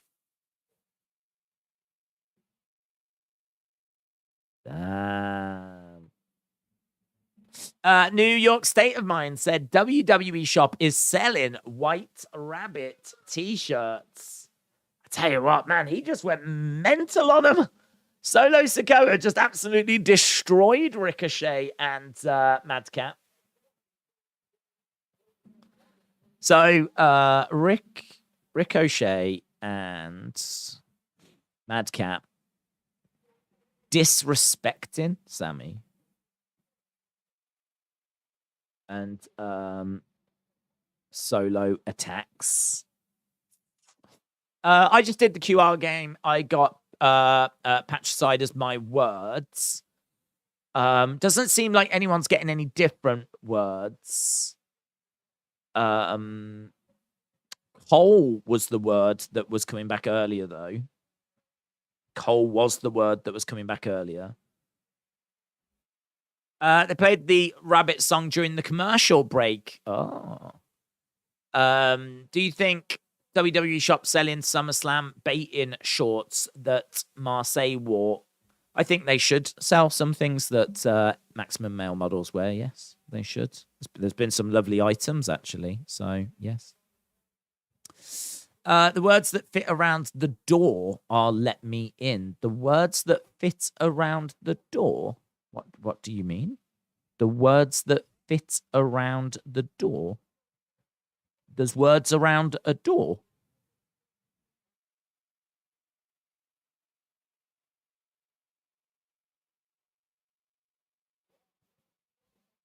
So White Rabbit just played during the commercial break. We have had the QR codes. QR codes takes us to the game that we saw earlier. The word at the end seems to be patricide, which is what we knew. I don't know that there is anything different to that. I want to know what happens when the rabbit dies. I want to know what happens when the rabbit goes into the fire. I want to know if there's any other little Easter eggs in there. There's a blue light behind Ricochet. Patricide is definitely the Jim Ross kind of words. The words around the door speak friend and enter. The hell are we on about? I don't know what we're on about. Fortunately, someone has recorded the game, but they have not recorded the full thing.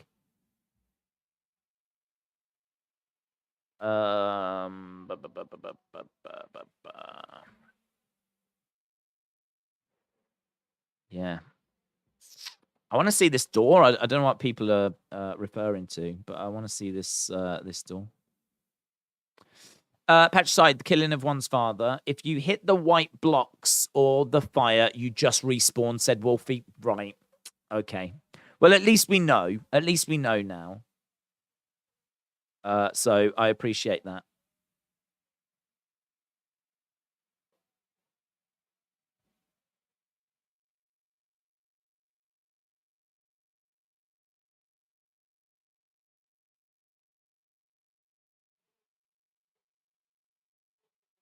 So, yeah, okay. I must say, I do prefer this way of doing it, whereby it's quite clever, actually. This is a better way of doing it, rather than doing it during the show and having everyone discover it during the show. If you do it just before, it's not as distracting. So, like, right now, I'm not sat here, like, looking into this and pulling it apart, because we already had a chance to do that. And that means we can actually sit here and enjoy the show and not be as distracted. The casuals and people that are watching and discovering and do scan it, you know, they get to discover all of this live. But for us hardcores, and I'm a hardcore, and you're a hardcore as well. If you're here, there's a good chance you're a hardcore. For us hardcores, it means we can enjoy SmackDown, which is great, and I really appreciate it. The drums in the background are the themes Fiend's theme. So it's Bray, says Planet Dan ASMR. Just like Ramblin' Rabbit, he never dies. He just starts over, says BP. Oh, BP. BP, put that in a tweet. Tag me in it. I will retweet that because that's great. I love that. That's great. Just like Ramblin' Rabbit, he cannot be killed. The QR code was on the TV when Hit Row and Street Profits were there, says Casey. Bella said, what do you think will happen in the tag match? I think Roman will interfere, but I think Sheamus stops him. Well, I don't know. I don't think they're going to put the belts on Brawling Brutes. Be a hell of a shame to do it now and not do it at Clash at the Castle. You know, the two English guys, the two British guys, going to go after the tag belts and win them on a random SmackDown just weeks after Clash at the Castle happens. I mean, that wouldn't strike me as the best booking in the world. The rabbit door scene is just the rabbit hopping through the door, then the word and coordinate screen happens. Okay, so there's nothing written around the door. I don't know what this around the door conversation was. We're looking back at classic Royal Rumble stuff for some reason in September. Why are we doing this? Why are we looking back at classic Royal Rumble footage? I'm not against it.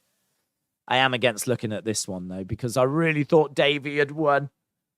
Oh, look, I thought Davey had won it. Oh, God. Oh, it still stings. Shawn Michaels beating Davey Boy.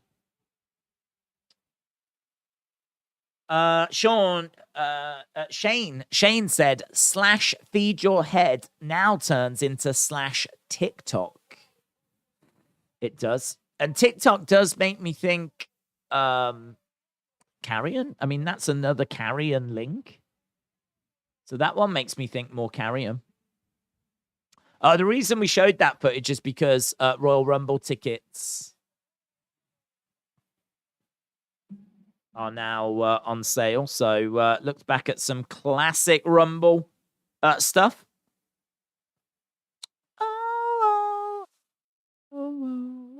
New Day making their way down.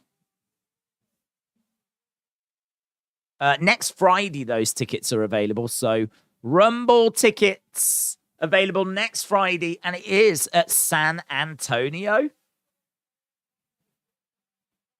Maximum Male Models already in the ring, so no intro for those guys. Jim Ross is the White Rabbit, says Kyle. Breaking news. Breaking news. Right, here we go. New Day versus Maximum Male Models. Let me put at the bottom Liv beats Lacey and QR code appears. There we go. That's the latest. Mansoir just posing as Xavier comes over and grabs him. Shola, hello. Hope you are well. Timothy said, who is beating the Usos for the championships? Hard to say, to be honest, because we don't know when that will end or when that will happen. Maxine has just got a camera. Maxine is taking pictures. So Maxine is taking pictures of the Maximum Male Models as this match is underway. That's kind of fun. Theory here, the rabbit in the funhouse. What if it's Carrion? What if it's Carrion and Abby, the witch is Scarlet, and the white rabbit gimmick is Bray's funhouse coming to life? Thoughts? Yeah, we've discussed it. It's quite a popular theory, that one, that's doing the rounds at the moment.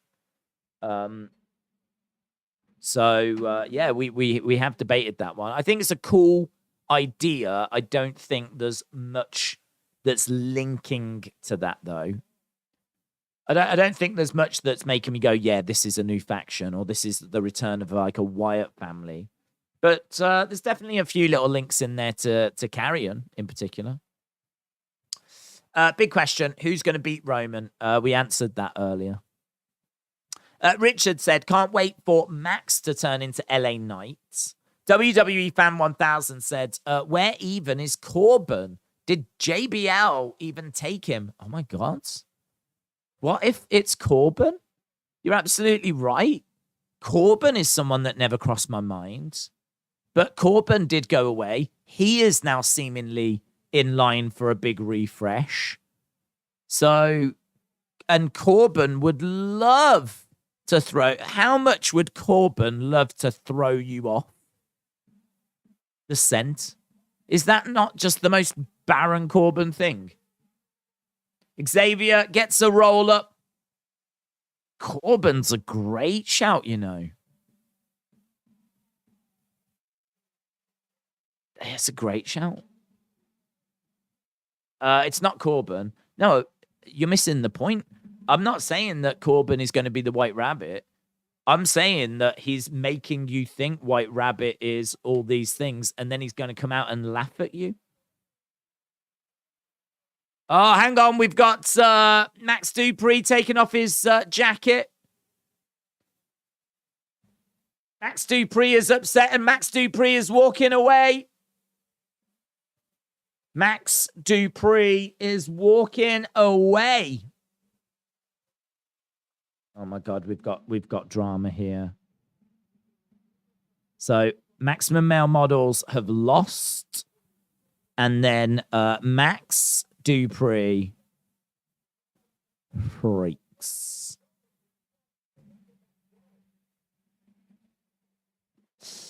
Jim said there is White Rabbit merch on WWE site. I mean, do you know what that says to me? That says to me they're going to really stretch this out. I don't think you're going to be making merch for something that's going to end sometime soon. I don't think it's going to be ending like on Monday. I don't think this means we're going to get someone on Monday and that's it. Like, I think this White Rabbit thing's running for a while. Demon Finn for White Rabbit, says Main 2K. I feel if WWE push Sheamus and make him dethrone Roman, it will be a shock. Bearded Bronco said White Rabbit is Shane McMahon, claiming he's the reason Vince had to leave, a.k.a. killing his father's career. Oh. Man, people would hate it being Shane. People would hate it being Shane. What's interesting about that, you know? What's really interesting about that? Who said that? Who are you? Was that Bearded Bronco? What are we doing? What are we doing? Reinforcing the ring. We ain't doing nothing. What are we meant to believe they're doing? They're reinforcing the ring, guys. Where's that comment about there? Bearded Bronco. I'm going to write that down. Bearded Bronco. Bearded Bronco. Do you know why I think that's interesting? Because WWE love to do damage control, and they love to make sure that any kind of allegations get buried. So Vince left WWE because of these allegations. They could absolutely do a storyline where they make out that Shane drove Vince away and like literally drove him out, so that when you Google search, why did Vince leave WWE, the top results will not be because of hush money and all of that kind of stuff. WWE might want to try and whitewash and might try and manipulate the Google searches. A lot of people think damage control is called damage control because, again, WWE, if you put in WWE damage control, what would come up now is Bayley's group. Before, what would have come up would have been maybe them trying to like talk about like the Vince stuff. So again, you know, the Shane stuff would play into that. The Shane stuff, there would be a reason to do it. It would be disappointing. People would be very disappointed if it turned out to be Shane, but there would be a reason to do it.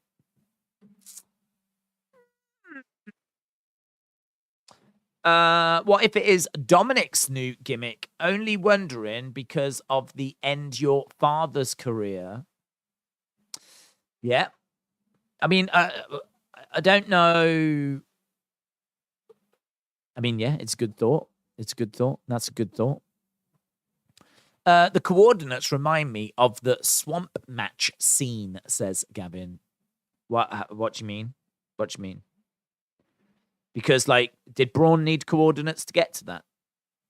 We've seen coordinates a few times. We've been down this coordinates road before. When did we do coordinates? I definitely remember coordinates playing a part in wrestling in the past. Definitely. And I can't remember what that was connected with. Was that connected with the hacker? Was it the hacker that gave us coordinates? Can't remember. AJP5 said the QR code won't scan. Espen said, I'm surprised fans aren't bringing QR signs for their own blogs. Oh, they will. They will. They played White Rabbit in the break, said Kawaba. Gordon said, do you see Carmelo and Trick attacking my son backstage before he wrestles me? What should I say to Carmelo and Trick after they drag my son out after they smoke him backstage? Do I see the... I don't know. I mean, not unless your son is down in NXT. And to be honest, a lot of sons just skip NXT. A lot of sons think they're bigger than NXT and they don't bother going to NXT even though they really do need NXT. They think they're above NXT. So there's every chance your son will skip NXT. So I don't think you'll need to worry about Carmelo and Trick. Right, we are seeing an advert for the Undisputed Tag Division. We're just seeing more people in Hit Row's dressing room. The TV has changed to just Hit Row right now. Los Lotharios are approaching BFAB. Is Top Dollar and Ashanti.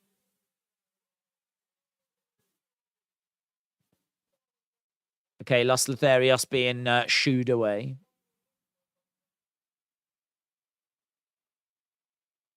Okay, here's Braun.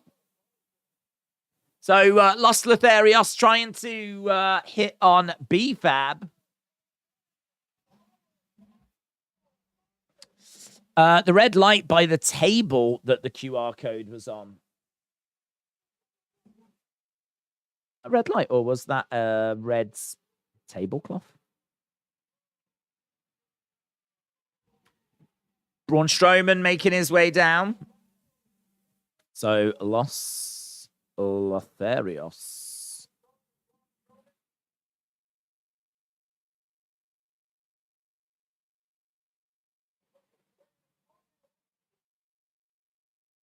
Braun Strowman has participated in strongman contests all over the world, says Michael Cole.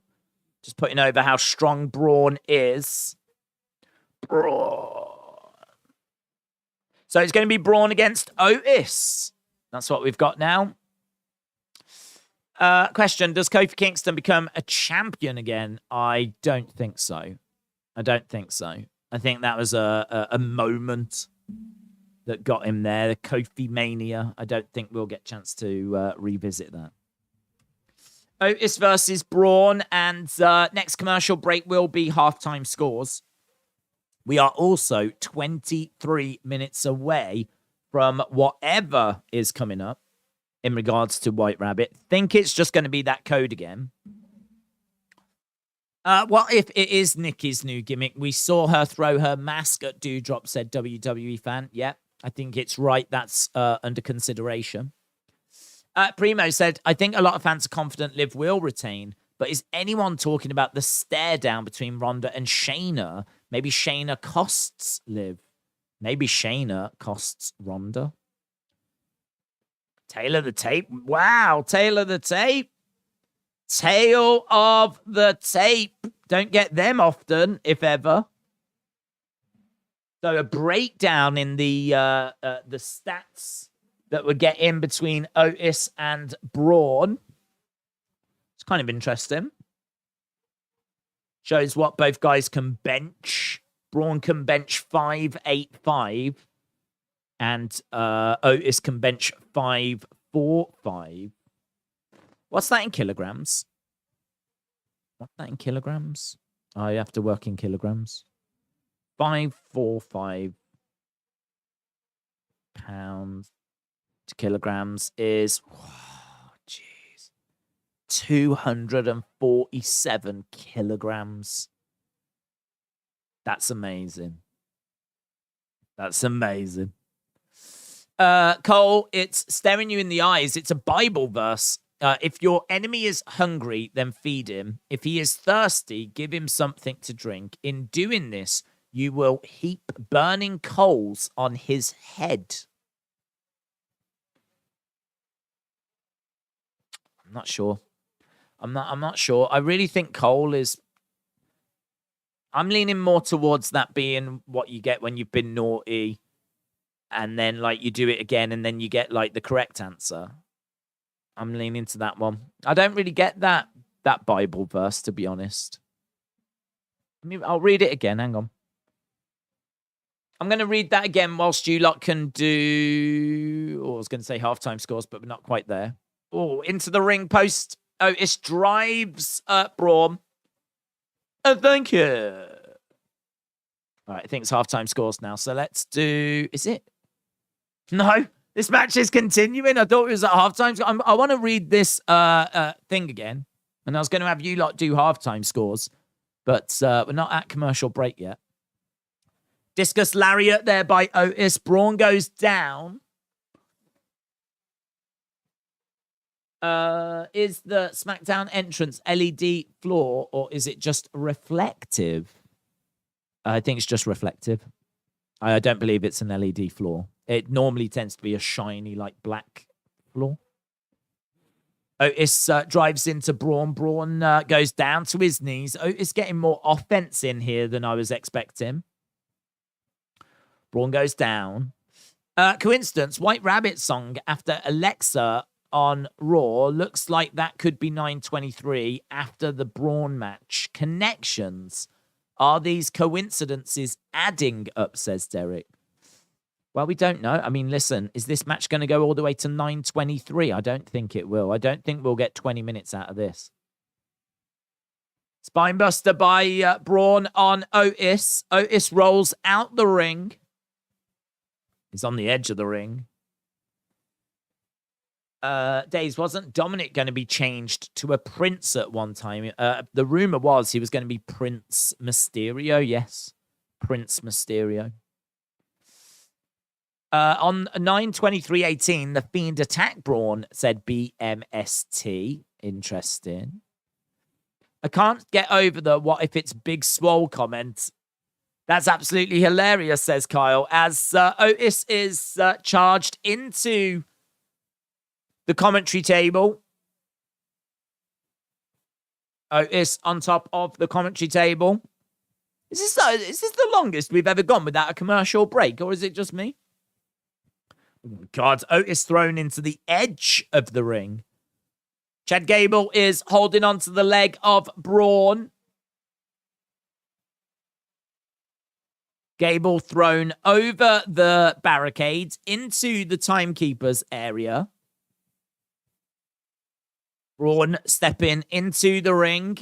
Scoops up Otis. Otis lands on his feet. Into the corner goes Braun. Otis scoops up and plants Braun down. One.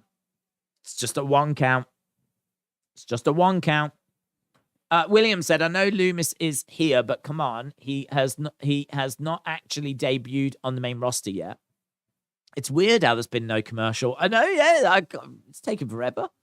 Big splash by Otis. 1, 2. Shoulder up by Braun. This is some match, says Michael Cole. Seba said, I hope it's Shane, but now I think it could be a product. It might just be a way to sell t-shirts. This whole thing might lead to just nothing. Just might keep it going for a while to sell some shirts. Don't you dare put that Don't think they won't stoop that low. Big splash by Otis. Braun moves out the way. Braun on his feet. Comes over to Otis. Grabs Otis. He's going to look to powerbomb Otis. He's got him up. Drives him down. 1, 2, 3. And Braun Strowman beats Otis. So Braun beats Otis. Braun. Jackknife powerbomb, said PJ. Replacement Sports Network said shot in the dark. It's Cena. Their time is up. His time is now. Chasing the White Rabbit. Is that the title? Love it. Yeah. Love it. I love this open mind approach. I love this. I love throwing some names around. I think Corbin's really interesting because we saw Corbin get in the car. This feels just like Who Shot Mr. Burns. This is the biggest mystery since Who Shot Mr. Burns. So Braun is celebrating. Wipes the sweat off his forehead, off his brow, flicks it down, and we go to Kayla. Where's the flipping commercial break?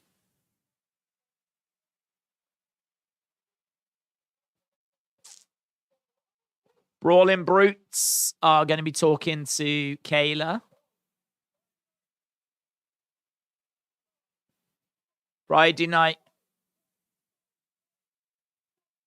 I hate this fight night chant.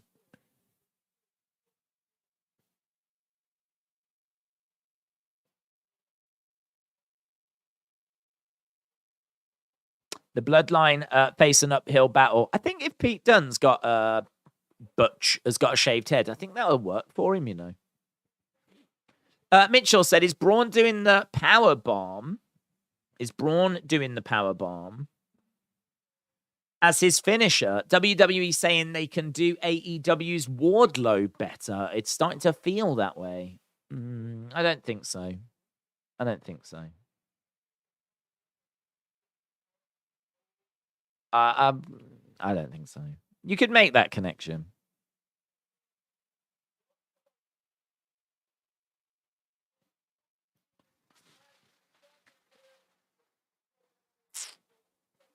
Everyone knows when we step in,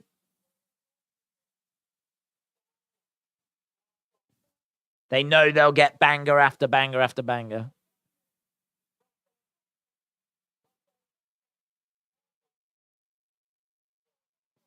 They've got these catchphrases that they keep shouting and repeating that I don't know, man.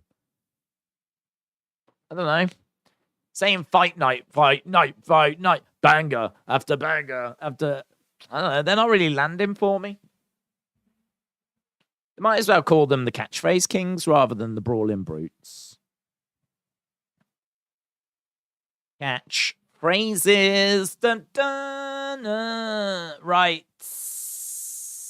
Halftime scores, everybody. It's the halftime scores. I really want to know your halftime scores. Put it in the chat. Halftime scores, everybody. It's the halftime scores. Are you happy? It's the halftime scores. Are you happy or you sad? Halftime scores, everybody. It's the halftime scores. I should get that recorded. If I got it recorded, I could just press play then. Just sit here like this. Ugh. Do you know what? I couldn't even go back and read that comment because when I pressed the halftime score thing, the comment I had on hold disappeared. So I couldn't even go back and read it about the Bible thing. I wanted to try and get my head around it a little bit more, the Bible stuff, because I do think it's very interesting looking into like Bible verses and all of that. I do think that is an interesting angle. And there could be something to that. So now here we go. The Bible verse is about forgiveness. And when you look up, thank you. This is what I wanted to read. The Bible verse is about forgiveness. And when you look up South Arkansas and White Rabbit, the original poster's name was White Rabbit. It's a direct reference. How is South Arkansas connected to forgiveness? Because that was Devil's Hole in South Arkansas. What's that to do with forgiveness?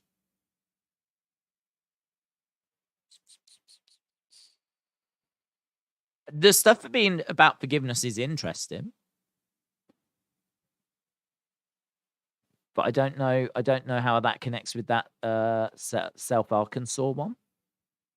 The White Rabbit moderator thing is, but that's interesting. I actually put that in, I think, the great tier of our ranking thing. We did a video where we ranked the top 25 major White Rabbit talking points, theories. And if you've not seen that video, it's like 50 minutes long. But I have got timestamps, so you can just jump to whatever theory you want to jump to. I do like that one. I think that one's really hard to get your head around. Like, how does that work? Because apparently that article is from 2005. So I don't know if the moderator has just recently changed their name to White Rabbit, or did Bray find an article that had a connection to White Rabbit? Maybe that's more likely. Maybe it's more likely that Bray found an article that had some connection to White Rabbit and then tweeted out about the place, but did it back in July of this year. I don't know. It's that one, like, is really, we're quite deep in the rabbit hole in that one. So yeah. Interesting. Lots of scores of about 6, 7, 7.5. 6, yeah, lots of 6s. Hayden was at a 6. 6.5 by Bonkers, 6.7. A couple of 8s in there as well. A few 7s.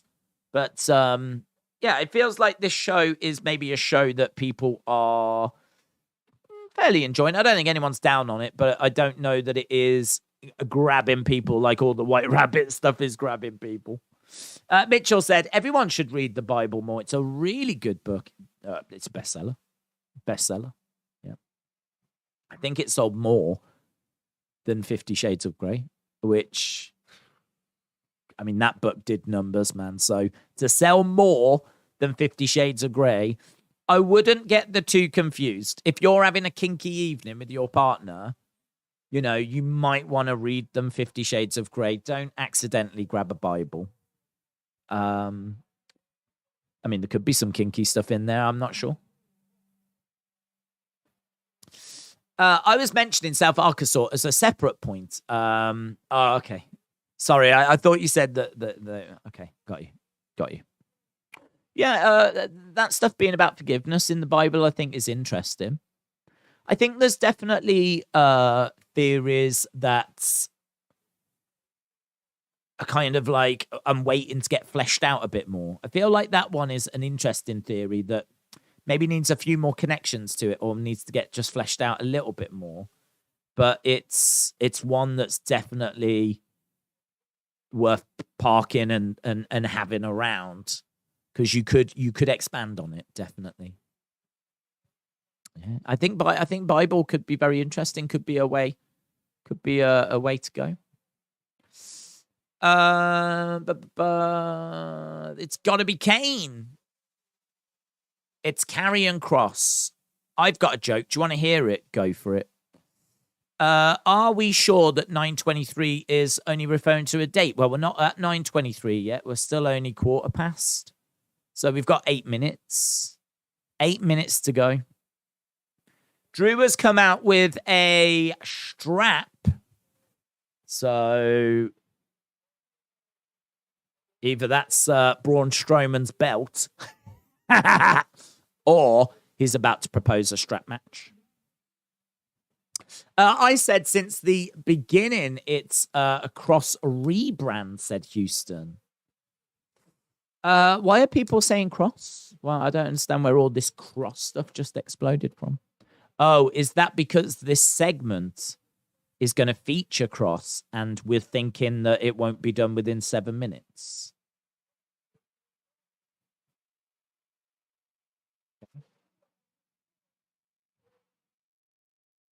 You're going to have your first big match, said Drew.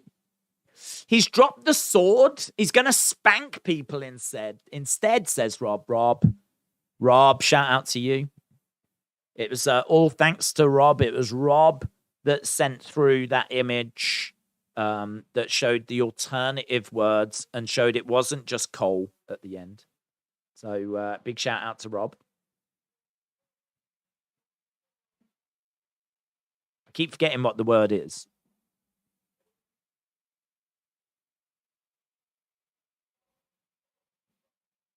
So there we go. The strap match has been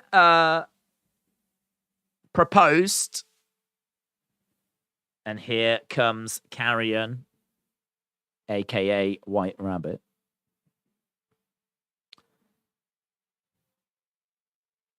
Here's Scarlett. This has got, what, 6 minutes? There's someone there with blonde hair. Imagine if it turns around, it's not Scarlett. Oh, it's Scarlett. Damn. I was hoping that was going to be Karrion Kross in a wig. I don't know why. Here's Scarlett making her way down to the ring.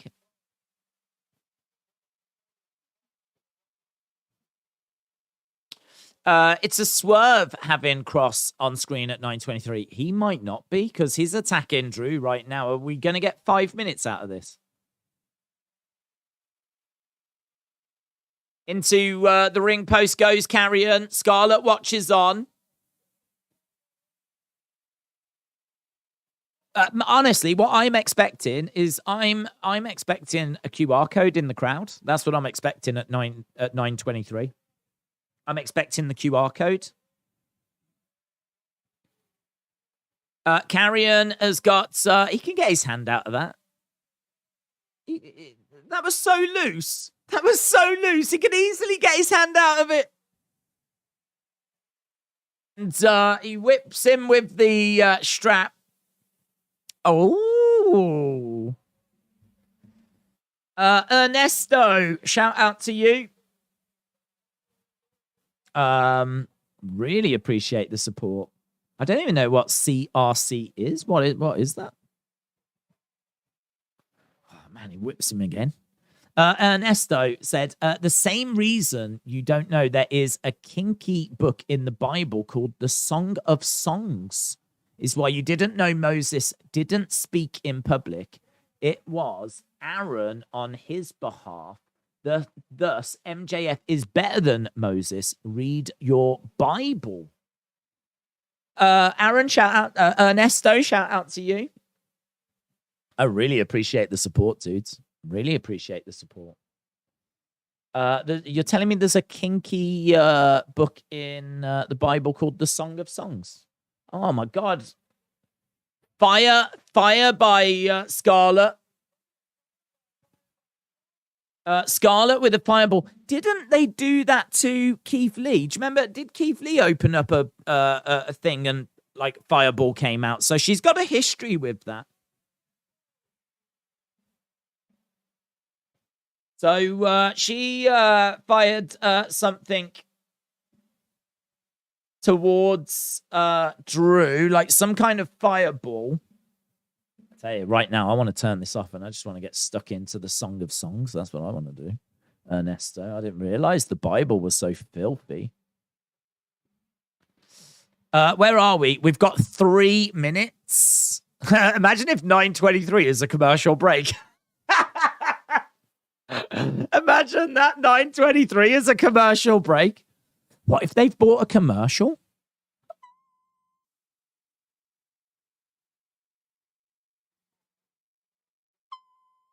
Imagine that. They've bought a commercial. A White Rabbit commercial. It's going to be a commercial for rabbits. He's still choking him out here. I want to get back to Ernesto's comment. It was so kind, supporting the channel. I want to make sure that we...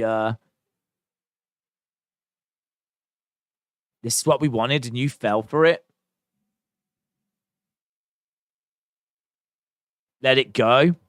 Let it go. Let it go is a line from a Disney film, Frozen. Let it go. Let it go. Let it go. Look at, basically, Carrion is Elsa.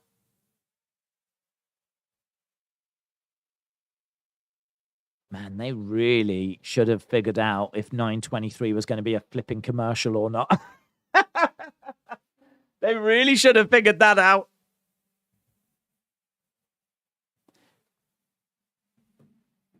We're at commercial. Oh, my God. 2 minutes. Oh, my God. We're at commercial. 923 is going to be a commercial. How does that make sense? How does that make sense? Make it make sense. Someone make it make sense. Everyone in the wrestling world right now is like watching this, and you've gone to commercial. Flip. Oh, God. I hope 923 is like Viagra pills or something. Imagine everyone trying to decode what that means. Blue Chew? What's that got to do with it? Blue Chew? Oh, my God. What is 920? I'll tell you what. 923, what's it going to be? This is wild. This is brilliant by WWE. CRC is Costa Rican dollars. Oh, shout out to Costa Rica. Ernesto then said, same reason you don't know, there's a kinky book in the Bible called Song of Songs, which I'm definitely checking out. I might watch the film. Is why you didn't know that Moses didn't speak in public. I didn't know that. Was he mute, was he? Did he not say anything? Old Moses. Is he literally all just hand gestures?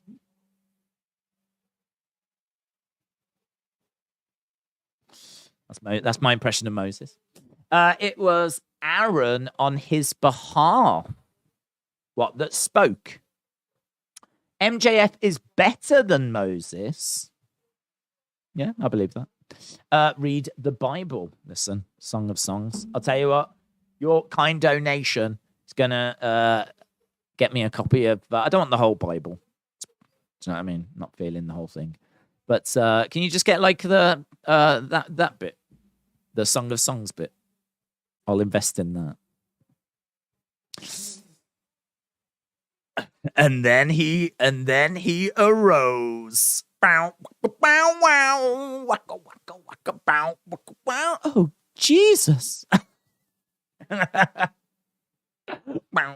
bow, wow, waka, waka. I think I had a car insurance commercial. So what can we read into that, guys? What can we read into that? Jake from State Farm debut. What did you have? Let me know. What did you have? God, what the flip? Commercial break. Are we going to go back now to something? Are they going to show us a QR code now? Have they botched it? Have they managed to botch it? I wonder if it was meant to be Carrion. I wonder if it was meant to happen during Carrion's attack. I wonder if at 9:23 he was meant to attack Drew and they just got the timing slightly out.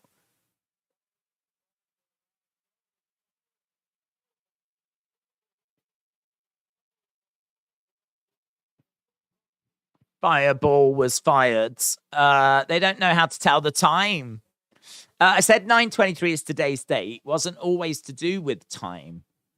Well, it was in two formats. So 9:23 wasn't just one format. It said 9:23, 9.23, and then it changes to blue and it becomes 9, whatever the 2 dots is called. I don't know.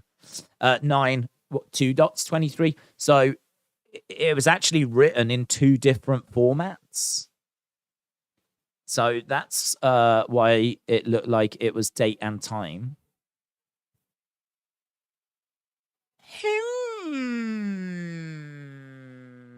Now we've got damage control.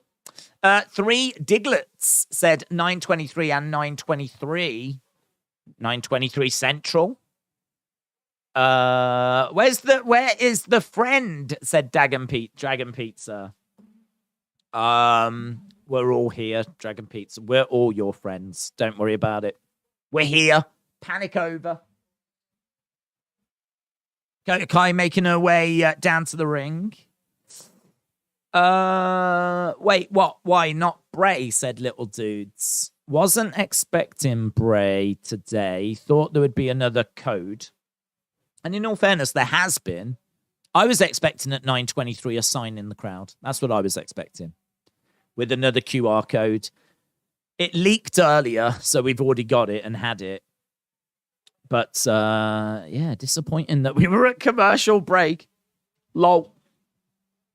Maybe the 9:23 time was for the Raw, and the 9:23 was today's SmackDown, says Chicken Nugs. Yep, that's a good theory.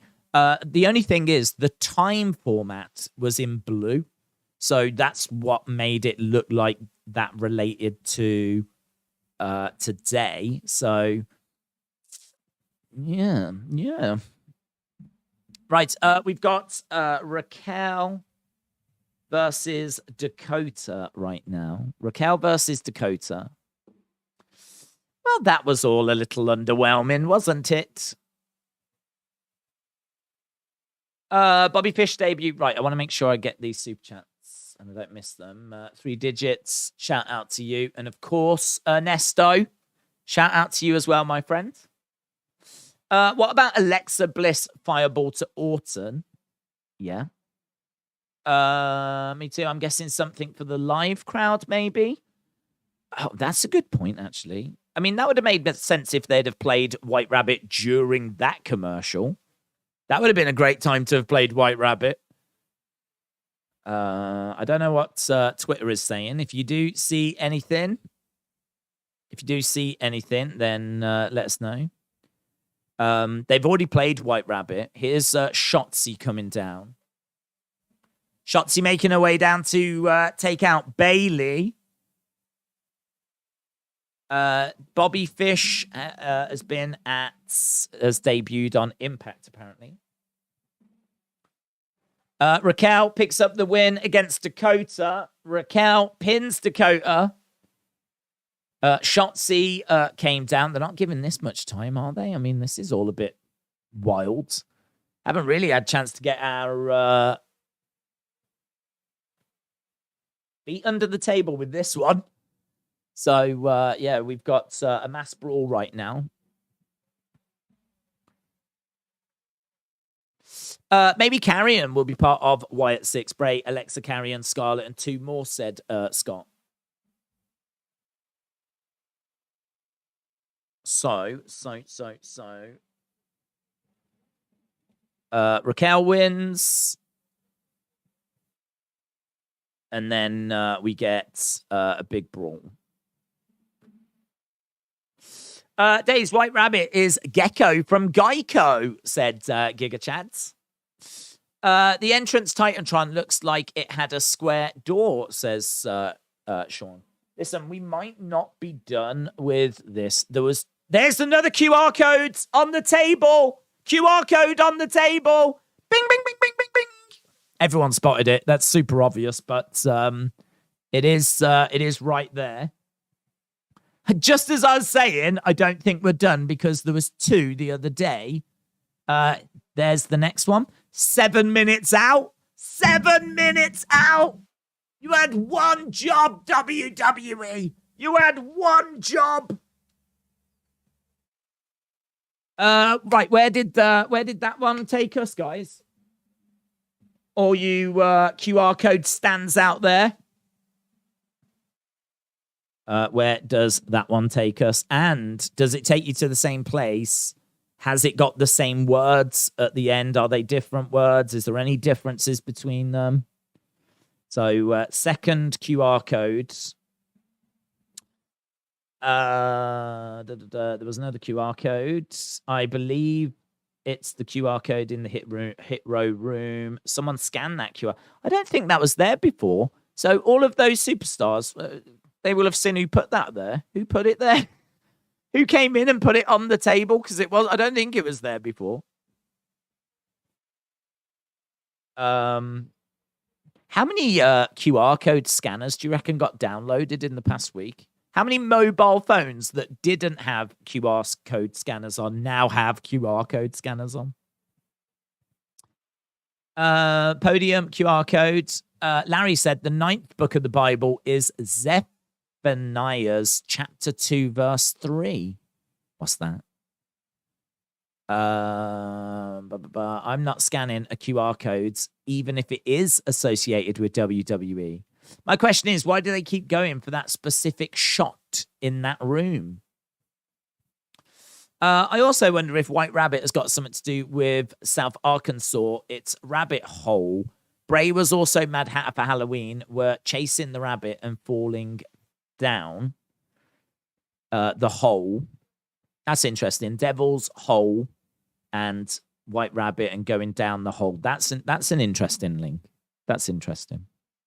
QR code was difficult to scan. Oh, was it difficult to scan? Was it, Ellis? Oh, dittums. Oh, dear. It was difficult.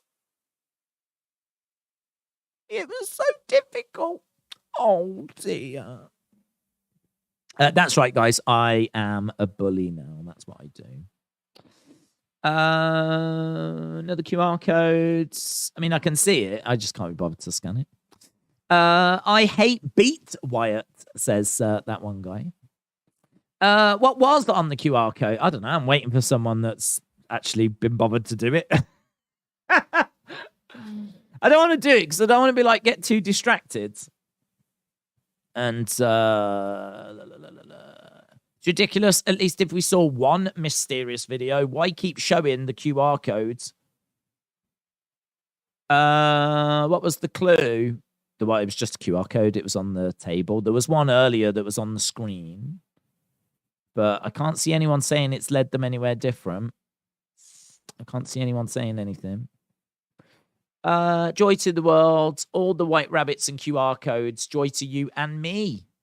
QR code was coordinates to next week's Raw. Oh, it shows a picture of your dong, said She-Run. That won't make much sense to anyone that doesn't watch our UFC streams.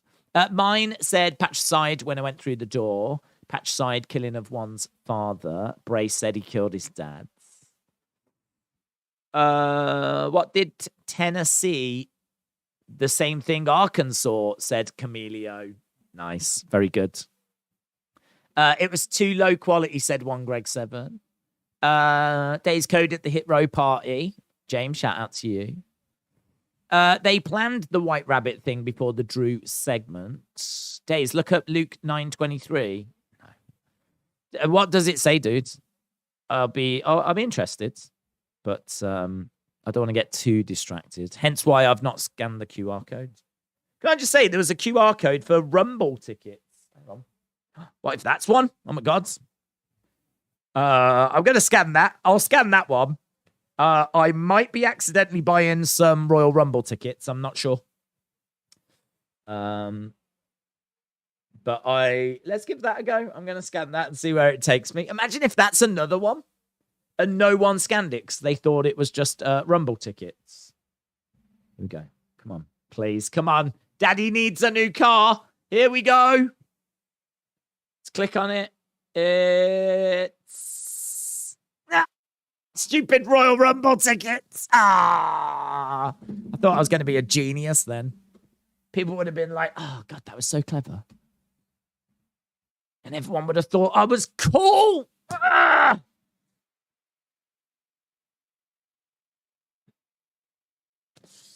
Right, next week, it's going to be Ricochet and Madcap taking on Sammy and Solo.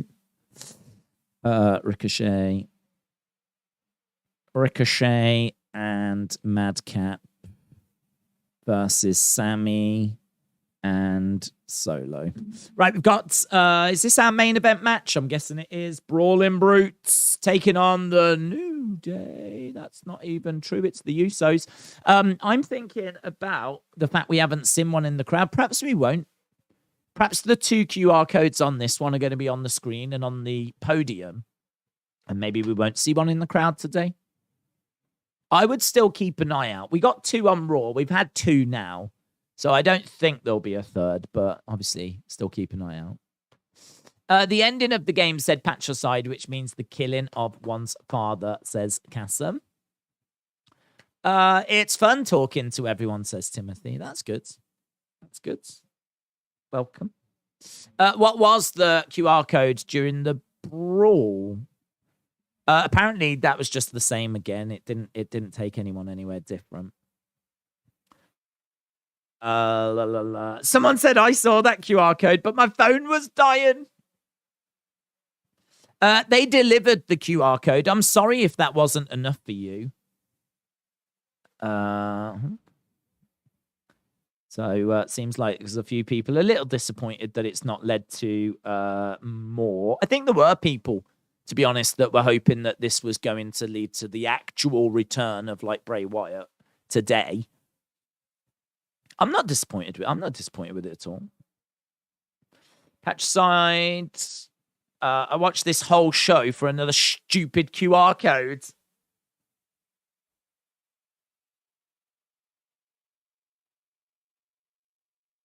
I'm sure someone got in big trouble. Give clues and games, that's fine. But when you put a date out there that's telling the fans to tune in for something more than a QR code, I tell you what, there's people on Twitter that are disappointed. Wait, was 923 just leading us to another QR code? Enough with the teases? Yeah, there's people getting fed up. I mean, not loads of people, just a few already getting a bit frustrated. I love it. Keep it coming. Keep it coming. The QR code is a video game. When you complete it, you get patricide. Is no one getting coal anymore? Perhaps no one's getting coal. Has anyone had coal? Interesting question. Has anyone had coal? Or is everyone getting the patricide thing now? They played White Rabbit earlier tonight, not at 9:23. Moldy said, Luke 9:23 says, whoever wants to be my disciple must deny themselves and take up the cross daily and follow me. Follow me. That makes me think Bray. James said, wait, what? People on Twitter are annoyed? That's a shock. Big shock. Breaking news. People on social media are angry for various different reasons. Everyone gets a lump of coal, says Knight Rider. Trini said, people are annoying. Must everything have instant gratification? Yes, Trini. Everything must have an immediate payoff. Because we don't know how long we're on this planet for. Do you know what I mean? Like, this ceiling could cave in and I could be a goner and I will pass away without knowing who the flip was behind the White Rabbit stuff. I need to know, and I need to know right now. That's how it works. And also, I don't mean any of that because I'm actually really enjoying it. So I'm quite happy for this to stretch out for a little bit. Basketball Pro said the Fiend is going to attack the Usos and then attack Roman Reigns. Darcy said, bit of a random question, but if Cody never got injured, do you think he would have had a mid-card belt by now? No. Or maybe challenged Roman by now? I think he likely would have won Money in the Bank. Is that true? Do I think that? I think he was in the running. I actually don't think that would have been a great way for him to win his first title, though. His first world title that matters. Well, actually, no. Would it be his first world title? He got the NWA title, didn't he? He's been NWA world champion. He never was AEW. He never was New Japan. So, yeah, for him to get the WWE one, like, I don't think him doing it with Money in the Bank.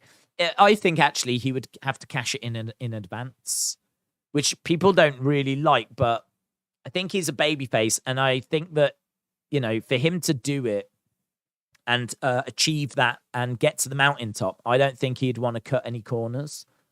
I think he'd want to do it the right way and the noble way, and that is by having a match and a proper contest. So I think there's a chance that if he didn't get injured, Cody could have won Money in the Bank, cashed in, but would have cashed in by saying, I'll see you at SummerSlam, and then, or whatever. Do you know what I mean? Like, I'll see you wherever. And then, like, cashed in and created a match that way. So I don't think he would have had a mid-card belt, no. I got world, said Ben. What? You got the word world? Is that true? Is that true, Ben? Ben, are you telling me the truth? Did you get a word that isn't coal or whatever the other word is that I can never remember? You got the word world. Is that true? Do we believe that? Primo said, Days, Wrestling Observer reported that multiple AEW talents have requested their release. And Meltzer said Malachi is under a non-compete. Chicken Nugs said, I thought we saw the end of Kinky Cross, and now he's wearing a strap. Yeah. Listen, you can take the man out of the kinky, but you can't take the kinky out of the man. That's what we've learned this evening. That's what I've learned. The Usos taking on the Brawling Brutes. That's what we've got right now. Main event of the evening. We will do our post-show review straight after. So we will do our post-show review. Looking forward to this one, actually. We'll try and cram in as much as we can. So what else do I need to add? So Raquel beats Dakota. Braun also won, didn't he? I need to add that to the winners scroll at the bottom. Braun beats Otis. Raquel beat Dakota. And I think that's everything, isn't it? I don't think we've had any others. We're at our main event right now. Save that. Let's go back. Boom. I got the word Cole. Oh, okay. So Cole is still out there. Dark Angel said 4 words. Here comes the money. Where is Bray Wyatt? He is asleep. Jacob said they played White Rabbit twice tonight during commercial. Once earlier and then just now. What, they did it twice? It's a bit overkill, isn't it? Dylan said the QR code gave me extreme. Is this true? Are people getting other words or am I just being trolled? Feel like I'm being trolled. If honestly, if you do seriously get any other word apart from coal or pesticide or whatever it flipping was, get a screenshot of it because that is going to be of interest to people. And if you want to be really mischievous, you could take a screenshot and edit it so it looks like it said a different word when it didn't say a different word. And that would be the kind of thing that Dennis the Menace would do. I got slapnuts, said Will. Yeah. I have heard that about you, Will. I have heard that's something that you get on a regular basis. Days, I got the words like the stream. Isn't that weird? That is weird. That is. I got the words please subscribe as well. So yes, very true. So who am I to argue with the White Rabbit? Who am I to argue? So Darcy, shout out to you. Gerald said, I agree. Why was the cameraman moving around like he was involved in the brawl? Oh, I can't say that I noticed that, but that's pretty fun. Perhaps he just wants to, like, you know, play along. Did you see Pete Dunne look around the corner during the Brawling Brutes backstage segment and he quickly ran away? I did. I mean, it did leave just the two of them. I don't know quite why he did that, but he's done things like that before where he like gets so fired up, you know, and then he runs off. Worth mentioning as well, he hasn't shaved his hair off. He's still got long hair. It's just that the sides and the back are shaved so that when he actually puts it into the hat, you can't see the hair. So that's that. If you carefully notice the latest White Rabbit tease, there are fire flying with a house door in the center. Also, the maze game is fun to play. Firefly Funhouse. Says Dave Meltzer. That's from Dave Meltzer. Yeah, I do think that the Fire is interesting, and it did make me think of Firefly. Yeah. And the door. Yep. Yep. I got patricid. I'm sorry to hear that. What did you think of Liv coming down to a rabble? What did I think of Liv coming down to a rabble? A table? I thought that it was a way of winning fans over for Liv. That's what I honestly thought.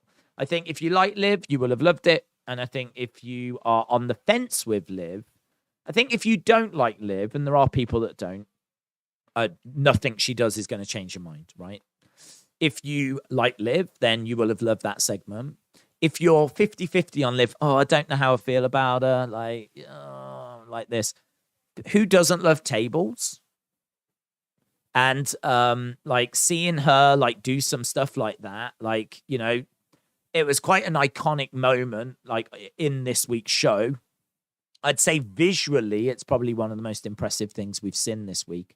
Her standing on the top and then coming like crashing down onto the table on the outside.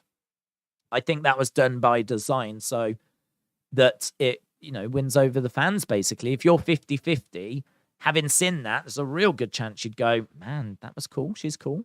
That was cool. And I think it's designed to try and win over some of those people that are like, they absolutely want to go in as face going into Extreme Rules. PJ said tonight's 9:23 SmackDown was at Roger Stadium in Who Filmed Roger Rabbit? The rabbit was white. Guys, this is all about who framed Roger Rabbit. People on Twitter are saying they got the word extreme. Listen, unless there's any proof. Extreme makes me think of Jeff Hardy. Makes me think of the Hardy Boys. Extreme isn't a word that makes me think of Bray, if that is true. If anyone did get the word extreme, that is a very interesting, very, very interesting. I suppose Extreme Rules, isn't it? That makes sense. It could be that the person's going to be at Extreme Rules. So if the word extreme is in there, that's a big tease as to where this is potentially going to pay off. We're back from commercial break, said Legend Killer. I got extreme, said Frenchie. Did anyone get a flipping screenshot of the extreme one? Take a screenshot. If you get extreme, take a screenshot, because I have not seen the extreme one. I have not seen that. So that is interesting. If you got that, you got something quite interesting. So far, then, it seems like that might be the three. It might be that Cole, patricide, or whatever it is, and extreme, those might be the three words. Ooh, it says extreme, said Joshua G. Day. Okay, more people are saying extreme now. More people are saying extreme. I've still got no photographic evidence of it, but more people are saying it. We're all still underway with this tag match, but we got 10 minutes to go. Patricide. I've got to remember that word. Patricide. Yeah, loads of patricides all over Twitter, but no extremes by the looks of it. I found an app called Talking Rabbit, which has a rabbit with a red eye. The red eye is very, very interesting. Very interesting. Days can't get everyone in the chat and then just spam. When Days can't get everyone in the chat, then they just spam. QR code gave me your dong. I was quite surprised, says Sunny. I tried over and over. I guess you're not able to get through the door on the left side. There is a death barrier that prevents you. You can only go through the door from the right, says William. Okay. It's interesting. It's interesting. You're absolutely right to play around with it and go in different directions. And who knows? There could be another door that's not even showing as a door. There could be anything. The website's closed. What segment was the QR code in? It was in Hit Row segments. What if it's Big E? Maybe. Maybe. I don't know. I don't know if I'm expecting him to come back anytime soon. If it turns out to be Big E, I'll be very, very, very surprised because I'm not expecting him to come back anytime soon. Cross and Bray are definitely coming together in the future. Today's tests and flames around the maze. Scarlett's Fireball segment is connected. That's interesting. That's interesting. Storm 22. That is true, isn't it? I mean, Scarlett using a fireball on the same episode that we actually get fire in the game. You're absolutely right. You're absolutely right. It is very interesting. Brawling Brutes looking for the pin. Shoulder up. I got the word yarb. Oh my god. Oh my god. I think the word extreme might have been out there. There's been a fair few people that have been saying that. So either it's a trolling that really caught momentum, or it is true that extreme was a word. If extreme is out there, I think that does point to when this is ending. Super kick by Jay. Down goes Ridge. Usos in control. We've got 7 minutes to go. Code leads to code. Eric Rowan's spider thing. What about the QR code on the TV earlier tonight? It apparently took you to the thing we've already spoke about. If you want to see it and the details of it, it's in videos that are already on the channel. I've set up a White Rabbit playlist, so we will keep doing these videos. I don't want to just keep bombarding people with them, though. Like, look at this, look at this, look at this. I am really, really trying to put as much stuff into the each video as I can. But as I've said, these conversations move forward so quickly, and there's so many great theories out there.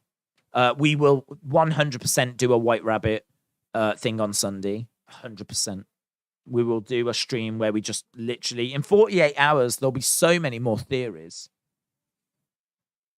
In FCW, Bray cut a promo about his dad dying in a fire. Patricide is the killing of one's father. Yeah, I mean, that's interesting as well, isn't it? I mean, his dad died in a fire, and the game is got a word about a father dying, and it's got fire. I mean, those links are pretty strong, aren't they? Those links are pretty strong. Right, we do need to just focus on this because it feels like this is going to wrap up in the next few minutes. We've got 6 minutes left of the show. Usos in control. Go for kicks on Ridge. Ridge grabs both of the Usos at the same time, slams them down. Imagine Fiend against Dexter Lumis. Stick said, I did it wrong. I got the word extreme, but you won't believe me if I don't show proof. No, well, I think that extreme is one of the words. There's been a few people mentioning it, but I don't understand why no one's took a screenshot of it and put it on Twitter. That seems strange to me because it seems like everyone's looking into this, and I'm just stunned. No one's took a screenshot of them getting the word extreme and putting it onto Twitter. No, seemingly no one has done that right now. So if you do get it, I would really urge that you take a screenshot and put it up because I think there's a lot of people out there that won't know that extreme is one of the words that's showing. Imperium have come down. Big boot by Gunther. Gunther takes out Sheamus. Super kick by Usos. So seems like this might be how the Usos are going to retain. Might be thanks to Imperium. Butch gets planted. Here's the Usos. 2, 3, and the Usos retain. So Imperium come down. Imperium have cost the Brawling Brutes. And there we go.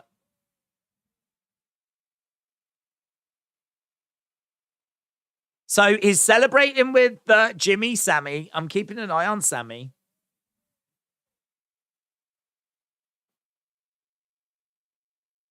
So Imperium interfere. Usos retain. Butch is down in the ring. 3 minutes for anything to happen. What if it's a curveball and it's Jeff Hardy as Willow, said Horton for who?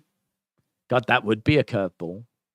Maybe there's lots of words and it could lead to a sentence, says Magic Banana. Yeah, it'd be good. At the moment, I'm only hearing like of 3 words. And I've seen evidence of 2.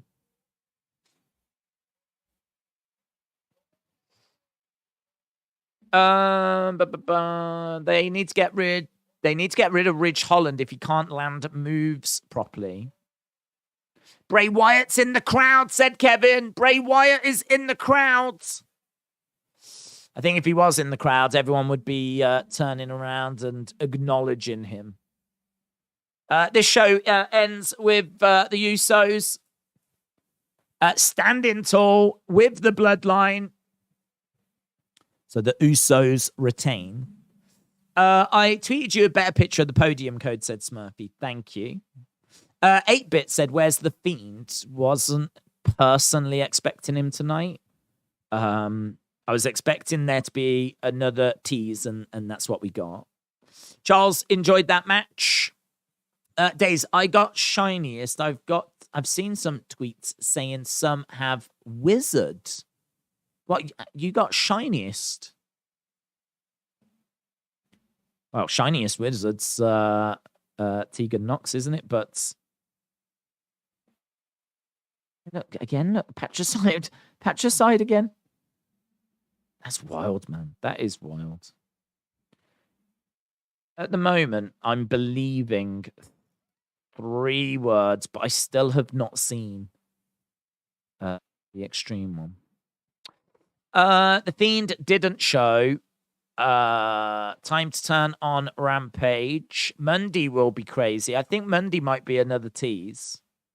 I think Monday will be another tease. Right, I'm going to go so that we can get set up for our review. We're going to cover as much... Well, we're going to cover everything, really. I think there's been some excellent points made in this stream. A massive shout out to all of you. If you are interested in the White Rabbit stuff, join us on Sunday.